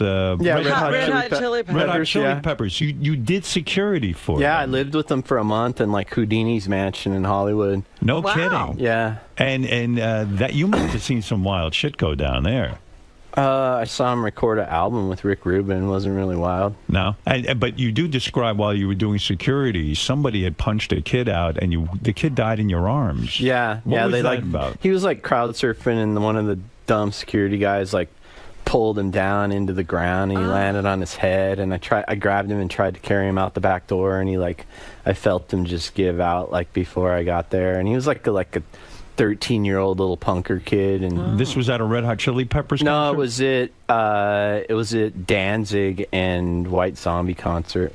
Wow, I've never heard about that. You would think that would be a bigger story, that some kid was body surfing and a security guard just basically killed him. No, it was down in Florida, so. Was there charges filed, and was there a lawsuit? I don't think so. Wow. You know, it was like probably late 80s, early 90s, so it was like crazy litigation. Do you think do you think the thing was covered up in a sense? Because I'm sure if the family knew that this guy had really essentially killed the son. I don't think it would make national news, something like that. All right, let's go to Marianne from Brooklyn. You're on with Jesse James. The new book is called American Outlaw. It's in stores now. Go ahead, Marianne. Thank you, Howard. It's like, like you are a fuckhead. You sound like a 15-year-old schoolgirl. You want money and fame. You're obnoxious. I can't believe you. You talking to me or to Jesse? Jesse, Howard. Oh, okay. I love you. Oh. Come on, Jesse. You know Sandra Bullock has this beautiful life, and you fucking screwed her, and now you're writing a book. You should have went far away and just gone in oblivion. Are you afraid at these book signings that there'll be a lot of women like Marianne from Brooklyn? Nobody will be there. Nobody will be at your book signing, Jesse. Jesse, you must, do you hear any of this when you're out on the street? That's what I was talking about earlier. You know what? Actually, people, I get an overwhelming amount of support. You know, like on... Dude, it's all good. Oh, you're so full of shit. But Marianne, let me ask you a question. Do you know people I think someone cheated on Marianne. Well, Marianne, do you know people who cheat? It's people cheat, but you know what? I have friends right now who do cheat. I know for a fact they cheat. But are they in the public eye, Howard? Are they doing that to Well, what difference does it make? They're still harming their family. Elliot Spitzer has his own TV show. Yeah, I got to be honest with you. I mean, his big crime is that he cheated on Sandra Bullock. You could say he certainly did rob her of the greatest week of her life, winning the Academy Award. I owned up to it. But why did you have to write a book, Jesse? Why didn't you just go out quietly? Why do you have I'm not going anywhere. I'm not going out anywhere. Where have you seen him? I mean, you can't spot her with all those tattoos. You need to have a glass of water. I can hear it. Well, in a sense, that's what I'm saying. I can't imagine you're not getting some of this shit. But you say people come up to you in person, they're afraid to talk like that. They don't give you that kind of shit. I've never had one person say anything other than paparazzi, but you try to get me to hit them, you know? Well, I got to be honest with you. I really do know a lot of people who are married right now cheating. I know for a fact. Yeah, I mean, it's I think most of the people like this lady, she's obviously, you know, got something painful going on in her life, and if it makes her feel better about herself to, like, I know, you know, men... slam me and tell me what a bad person I am, then go ahead. I can take all of it. You know what? One thing about all this shit is I stood up like a fucking man and took all of it. All of it. You took all the shit. Directly on the chin, and I didn't hide from anything. And the fact that, you know, I admitted what I did, and I know I'm wrong, and I'm beyond remorseful, and I focused on myself and fixed myself, but I stood up and took all of it. Is there any Most way... people would start some kind of, like, positive PR campaign or try to, like, deny it or hide or whatever. Fuck that. I stood there and took all of it. And the first statement I ever made, I said, hey, you know, I deserve everything bad that's coming my way, and I stand behind that. And if that lady is part of some of the bad coming my way, then I'll take it. Bill Clinton cheated. That's Elliot right. Spitzer cheated. Well, I just know a lot of people in my life. Hey, I just heard the book. Hey, the book sold out at Barnes & Noble in Little Rock, Arkansas. That's weird. Well, I'll tell you what. I know people who cheat, and I'm still friends with them. Yeah. I am. So, Yeah, but my point is, Elliot Spitzer was at the correspondence dinner this well, past hey, weekend. what's it do to you when you find pictures of your stepmom nude at 12 years old? Did that fuck your head You up? did that? Yeah, it was weird. Like some kind of weird shit that my dad and her were into, and it like kind of, I don't know, like it was. I don't know. Can you jerk off to that or no? When you was your stepmom hot? No. No. So you were saying Elliot Spitzer, right? I mean, the guy, you know, the guy did cheat. He was the governor. He betrayed. He's got a TV show, and he was at the correspondence dinner. I think he's back. Yeah, I think he's back. And I've always said Bill Clinton, I thought was one of the best presidents that ever lived. I still say it. And I don't care that he got a blowjob. Hey, I don't think he should have fucked around with interns. I morally have a problem with that. But at the same point, I you know, forget- hey, people, you know, think those people were never fans of mine, like that lady. I'm sure she's never ever watched Monster Garage and don't appreciate what I do have to offer. And, you know, I inspire a lot of people and mechanics and fabricators and stuff like that. Fred, you're a Monster Garage guy. Are you turned off to Jesse now? Or Not one bit. Not one bit? I mean, he's stated his case right now. He owned up to it. He's a man about the whole thing, and now he's moving on with his life. All right. Let's go to Jim. Jim, go ahead. Good morning, everybody. Good morning. Hi, Fred. Hi, man. Hey, real quick, Jesse, did you ever meet the Tuttles from American Chopper? I met him a long time ago, like 10 years ago. You like him? I didn't. They were like trying to get me to look at their Spider-Man bike or something they built at some bike show, and I was like, I think I was drinking at the time. I'm like, yeah, not nice, good job. And then like, are you competitive with these other biker guys? Like, do you ever? Are you jealous that they have a TV show? Like, do you go, hey, they ripped my idea off or something? Well, actually, word on the street is me and those guys might be having a biker build off. I see. So there might be some sort of competition where whoever builds the better bike or something along those lines. I think it should be, you know, high stakes. Let's go to Rich. Rich in Lima, Ohio. What's going on? Howard. Hey, now. Hey, Fred. Hey, man. Hey, Robin. Hi. Jesse, I'm a supporter. You are the most creative individual that I've ever seen on television. I've read your books and all that, seen the photos of all your bikes. And, dude, you owned up to your stuff. Fuck all the haters. You are the man. I wish there was a videotape of you sitting down Sandra and saying, look, honey, I got something to tell you. There's a reality show. I don't care about a sex tape. I care about that tape. I mean, that does take some balls, man. I don't know. I would shit my fucking pants. That's a tough discussion, man. How long did that discussion last? 5 minutes? 10 minutes? Probably 10 minutes. 10 minutes. Lots of tears. Your tears and hers, I bet. It was tough. It's tough to even think about now, you know. Wow. But hey, you know what?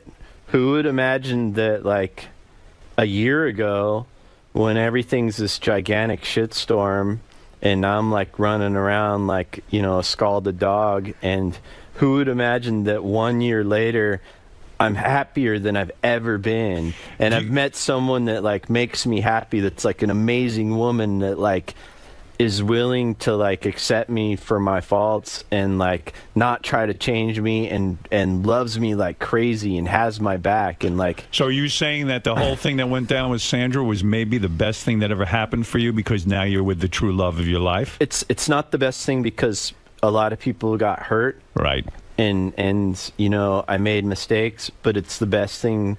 You know, going to rehab and going to Sierra Tucson was the best thing that I've ever done for myself. Did Kat make you wait a long time for sex? In other words, said, hey, look, I got a test to make sure you're for the real deal, or did you guys just...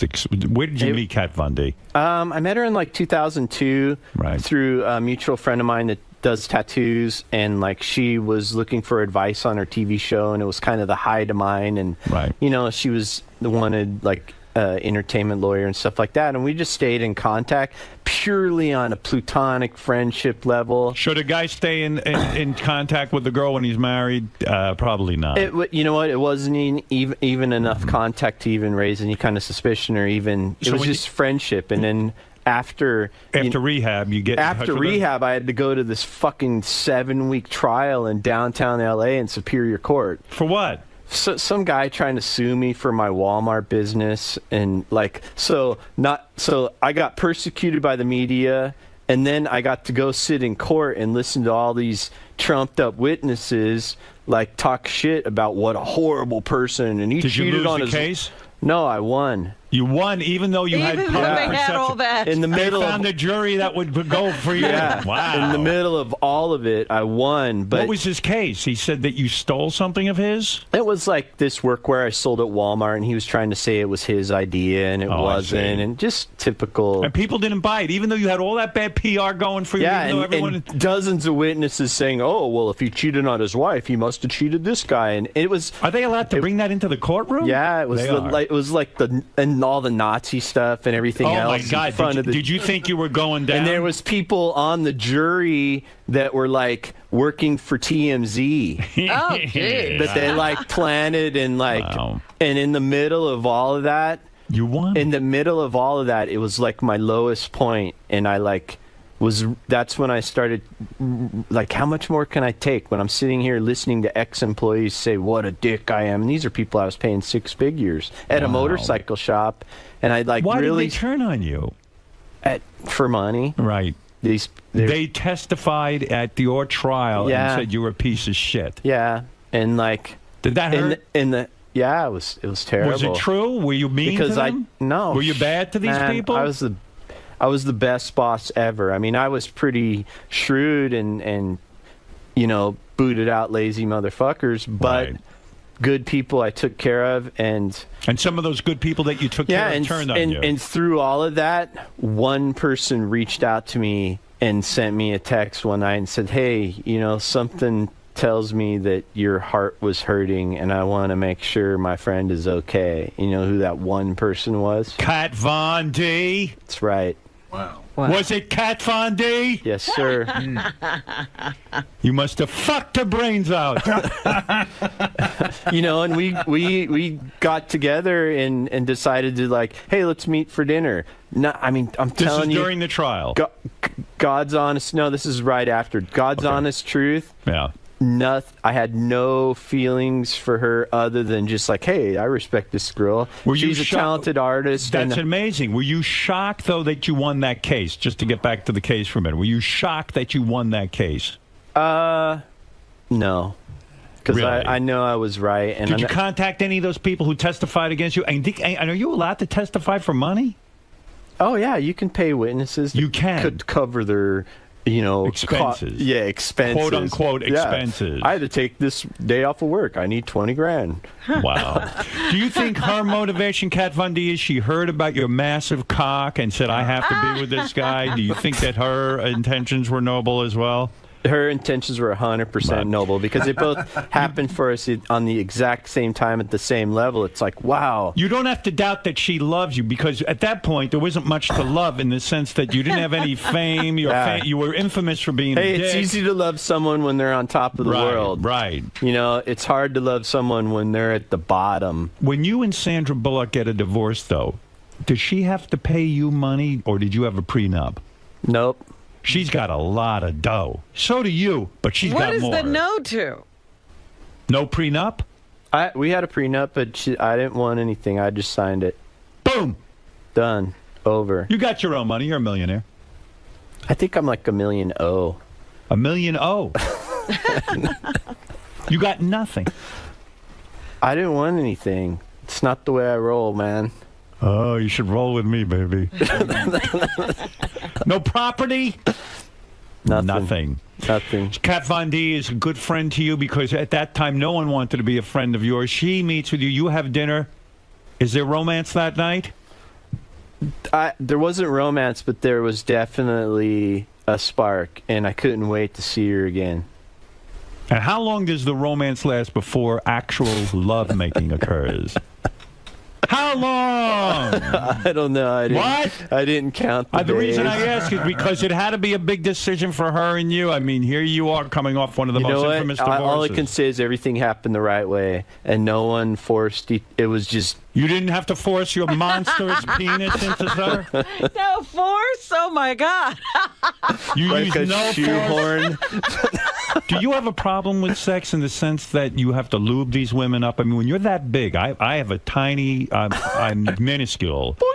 Exactly. I mean, you can laugh all you want, but it's a curse. When I'm laughing with you. When women see your size, do they flip the fuck out? I mean, seriously. A bombshell said she freaked. Do you ever have to lube them, give them additional lube? As hard as it is for you to believe, I don't sit and obsess on my penis size. But women do. Did Sandra shit her pants when she saw that monster? I mean, did she go crazy? Someone says that's why she adopted a black child. Oh, my God. So that What you does would that appear- mean? She wanted him to have a big penis like her father. Like the father of the child. Is that true or false? True. Wow. Whatever you want to think. Did you let Why Sandra... a black child? I mean, you were in on that decision. Why not? I'm asking the other way around. I think the decision, I mean, me personally, I didn't care what it was. My prerequisite was that I wanted the kid that needed us the most. And I think, especially down in the South, a lot of black kids have a lot of trouble getting adopted because, Right. a lot of adoptions happen in the Midwest, Right. and mixed race families aren't really accepted. So I think, they always want like white kids or. Do you send money for the kid, or you don't have to even send because Sandra has so much money? I'm not his dad anymore. I had to take my name off the adoption paperwork. Oh, you did? Oh, I see. So you're legally not his father. And that pains you, I imagine. A little bit. But I bet Kat Von D can get rid of that pain. Oh, yeah. She looks like a wild child. Can we talk about motorcycles or cars or Let's talk something about now? Kat. Does Kat ever bring other women into the bed? Oh, my. Tell the truth. Nope. No, all right. Guess who's on the phone? Who? Ralph. It's not Sandra. Let's listen to Ralph. Go ahead, Ralph. Hey now? Hey now, what's up? Hey now. Hey, You better think of something good. I actually defended you through that whole thing because... Did you? Yeah, because she knew what she was getting into with you. Everybody's like, poor Sandra, poor Sandra. I mean, there's signs when you go into the relationship that somebody... Yeah, everybody's pissed because, she married a biker, and then when I act like a biker, then everybody's like bummed and like, Don't you think whoa, Sandra- when did I become Rudolph Valentino all of a sudden? Don't you think Sandra was attracted to you because you are a bad boy? Yeah. But every girl wants the bad boy with the heart of gold. I'm not a bad boy. Oh, you're a bad boy. You listen. certainly were bad during that marriage. You burned down your father's house. That's pretty bad. You stole cars. That's right. Yeah, maybe but maybe you're... Hey, Ralph. You know what else I defended him on? Hey, you know what? What? Thanks. Yeah, and you know what I defended him to is the Nazi stuff because... You're a Nazi, no. No, because... Come on, you fuckers have had Daniel Carver on here. Are you going to tell me you look at Fred me the wears a same Nazi way? uniform. He does. I clearly admit it. Yeah. That's true. Fred does wear a Nazi uniform. And what is that? He loves it. Don't you collect it because you're an artist and that stuff some of that stuff looks cool? I mean, the designs that the German army had just kind of looked cool. Well, it was intimidating. I collect the cars. I've collected Volkswagens, like 40s and 50s ones, since I was in high school, and I think people are so like with a hair trigger for that stuff now, and I think it's weird because like World War II, every GI brought home some kind of Nazi memorabilia. Well, it was the isolated picture with to honor that. Putting the Hitler mustache with your fingers, so people were ready to jump and on I you. think Oh, he did that. There's no defense of that. Yeah. Well, Us Magazine made it look like that picture was taken like the day before, and it was taken 10 years ago. Did you call Sandra to let her know that you were engaged to Kat Fundy? No. He Yeah, doesn't why have should any you? contact. Yeah, I don't know if you heard. Yeah. We got divorced. Yeah, but if you ran into her, do you think it would be incredibly angry, kind of like, I'm not talking to him, or do you think the two of you would exchange pleasantries? Do you ever fantasize about running into her? It's possible you will. Fantasize about running into her? Like, really. Please. No, maybe more like dreading it. I mean, like, no, I don't think that I'll ever run into her. I don't hang out in the same places. Was it hard being married to her in the same? I have to ask you about this because I find this. My wife did a Something scene. tells me you're kind of like keen on Sandra Bullock. I like her, but No, you don't. You guys talk shit about her for years. No, he actually had a meeting with her while he was doing his movie. Or That's right, I did. But Robin doesn't like her. I love Sandra Bullock. You my guys are liars now. My wife did a little scene. Let me ask you this question before I forget. My wife did a little scene on an ABC a sitcom one time where she had to kiss a guy. I was watching one of these movies with Sandra, and it was while you were married. She was naked in the scene. You know which movie I'm talking about with like a good-looking guy? Which one? Because she made like 6 of those while we were together, or 7. Yeah, like it was like a good-looking guy. Ryan Reynolds. Ryan Reynolds. Yeah, and that's like a little. Is that hard? That's a little weird. Like, if my job was like to get naked with a different chick every 6 months, and then I had to sit there. That was your job. Lest you forget. Well, I never got paid for that. Never got paid. That's true. It's not a job. You know, you're right. It was a hobby. No, but it's a little weird, and like, it was a little trying on my jealousy. Yeah. Not jealousy, but like, kind of my what the fuck, like, and she would always downplay it, and then I'd have to sit in a movie theater and watch her like nude with some dude. Having this incredible romance. Yeah, every 6 months, and it was like, and we're wearing these bikini thing and all this he stuff. Didn't and have it was a just boner. like, Would she say stuff like, I think he's so gross, he's not even hot, and like all that Yeah, bullshit. And it's He's bullshit. not you, honey. Yeah, but I know the whole process was like, movies that get produced, and she's part of it. She wants to find the newest, hottest guy, so Do it you makes think- her look good. Hey, and this is crazy, but do you think she might have ever cheated on you? I don't know. It's possible. In those movie settings, people fall in love all the time, or they have some sort of connection. I don't know anything about that. What? It seems like you do. Excuse me. Have I hit into something here? I don't know. You're an interviewer. Did you suspect her of cheating on you? No.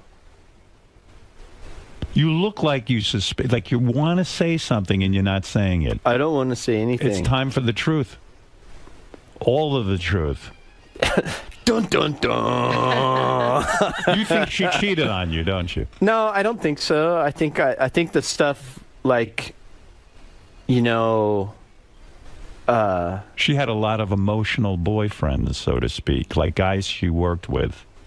Well, I think, she could have very well could have if, she's a powerful woman, and that's, but, I don't have any knowledge of anything like that, so. Do you feel she did? No.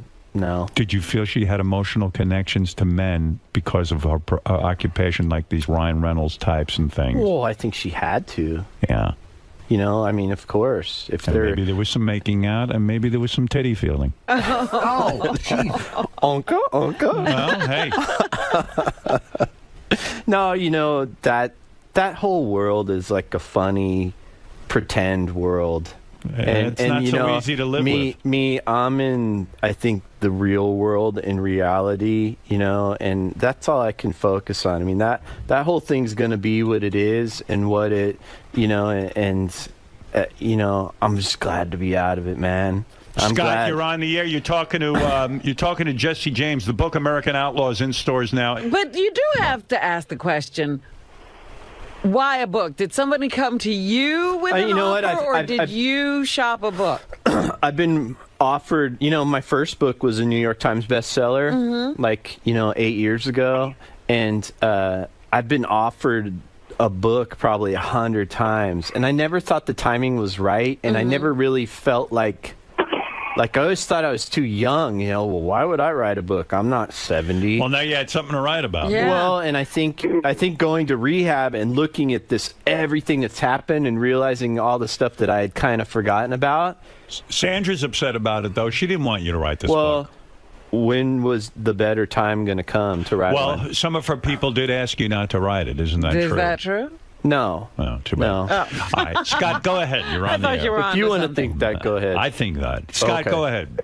Hey, Howard. Hey, now. Hey, now. Hey, Jesse. What's up, man? Hey, listen. This whole thing, I mean, you owned it, man. And I've been a fan for a long time. Things happen. Shit goes sideways. You did the right thing. Like I said, been a fan for a long time. Little support doesn't hurt, does it, Jesse? Thanks, man. Feels good, right? Yeah, the love feels good. Johnny, go ahead. It means a lot. Johnny from California, go ahead. Hey, now. Hey, now, quickly.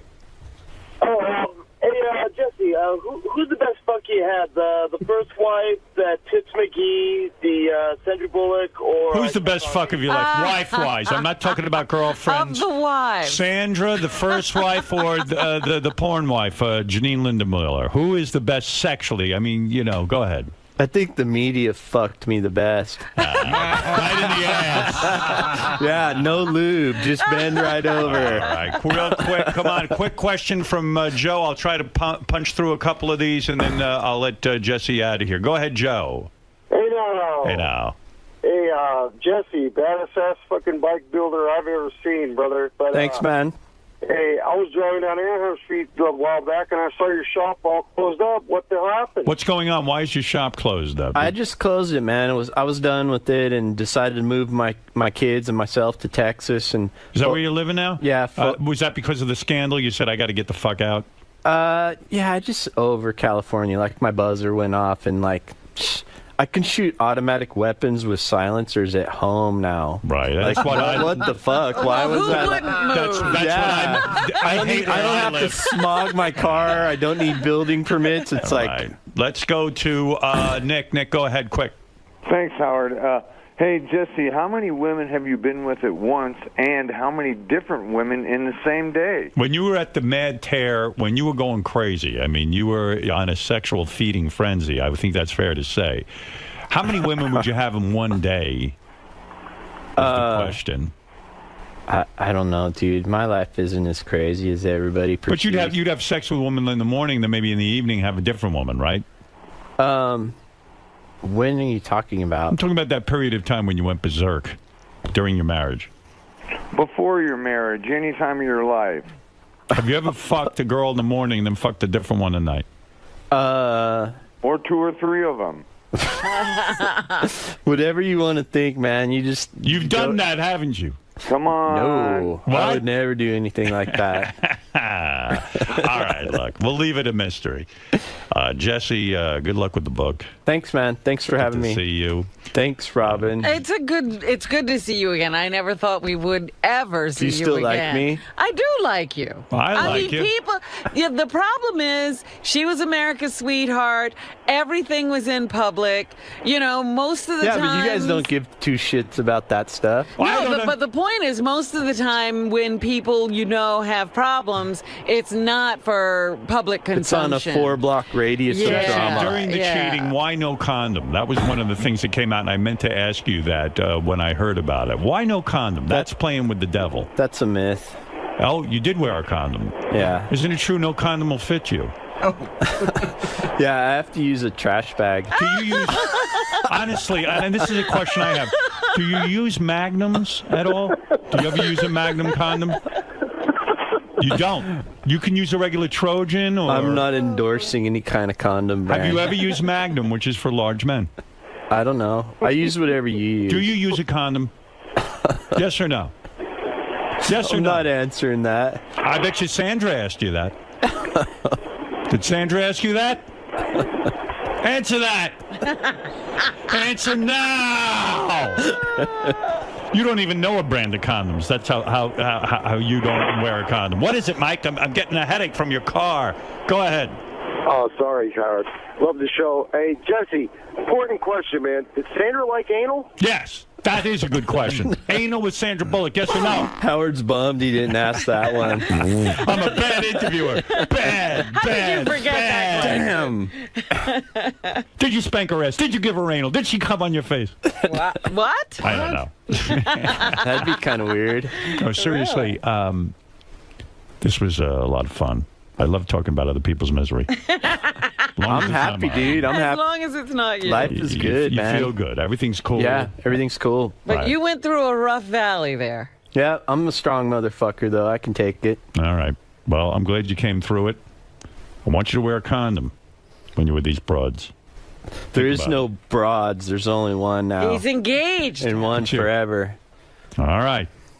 I'm going to hold Well, you to don't that. say forever. Yeah. Just say I'm taking it one day at a time. There you go. Hey, you know what? That's what I used to say before. Yeah? Everything before was like, well, we'll see.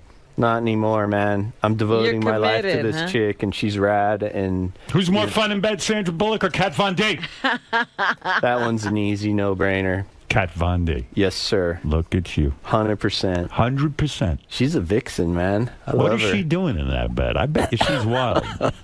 What is that Kat Von? She must be hanging from the ceiling. She just, man, the way she, like, how many times gets in my head and makes me feel, you know, it's a mental thing, like, just connected on a whole different level. If she cheated on you, you'd be devastated. So now you'll know if you understand the hurt that Sandra went through. Hey, right? you know what? If she cheated on me, I would forgive her and still love her. You would? Yes, sir. No kidding. Yep.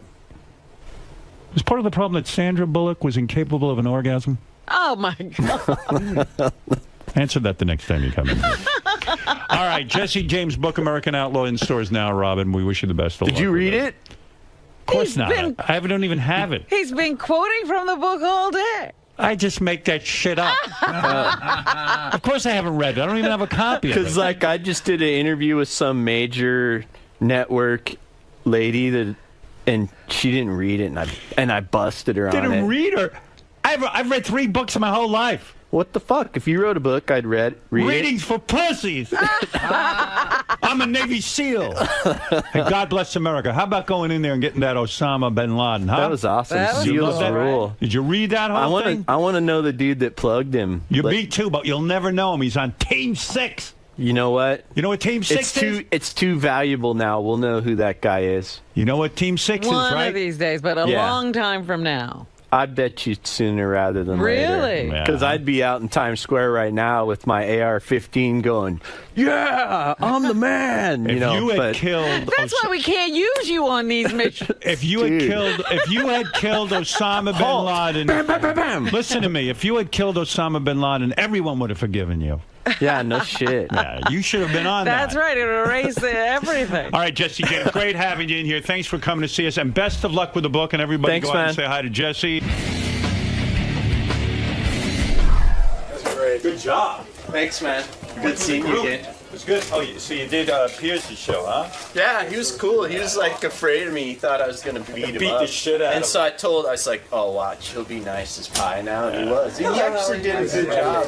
Hi there. How are you? Pleasure to meet you. Well, he brought up the whole Nazi thing, and he said, you know, well, what's this about being a Nazi? I'm like, well, fuck, the prince of your country's a Nazi too, right? That's He's right. all, no. I'm like, well, fuck, I just had a hat on. He had the armbands he had the and whole everything, thing. yeah. You forgive him. I forgive you. Thank you. Robin's ready to forgive you. Takes her a while. Take that. Hey, thanks for coming in. Thank No you. problem, man. That's Thanks it. for See having us me. again. All right, Jesse. Good luck with the book, the book signings and all Thanks, that. man. Jesse, I talk to you for a second. Sure. So Jesse, I know you've written a lot of this in your memoir, but Howard's weaving you through a lot of huge moments in your life. Yeah. Is it tough to recount that the way he delivers it and the way he interviewed you with Well, he like puts me on the spot, like sex stuff, which I'll never like get into just because it's not my style. But I don't know. He's great at what he does, and like I got nothing to hide. I'm cool with all of it. So You're shifting gears between really tough moments in your upbringing in your last marriage, then he'll throw something at you like a sexual reference or. Hey, does she do anal? Right. Out of the blue. No, it's cool. I totally expected all of it, and it's good. It was good.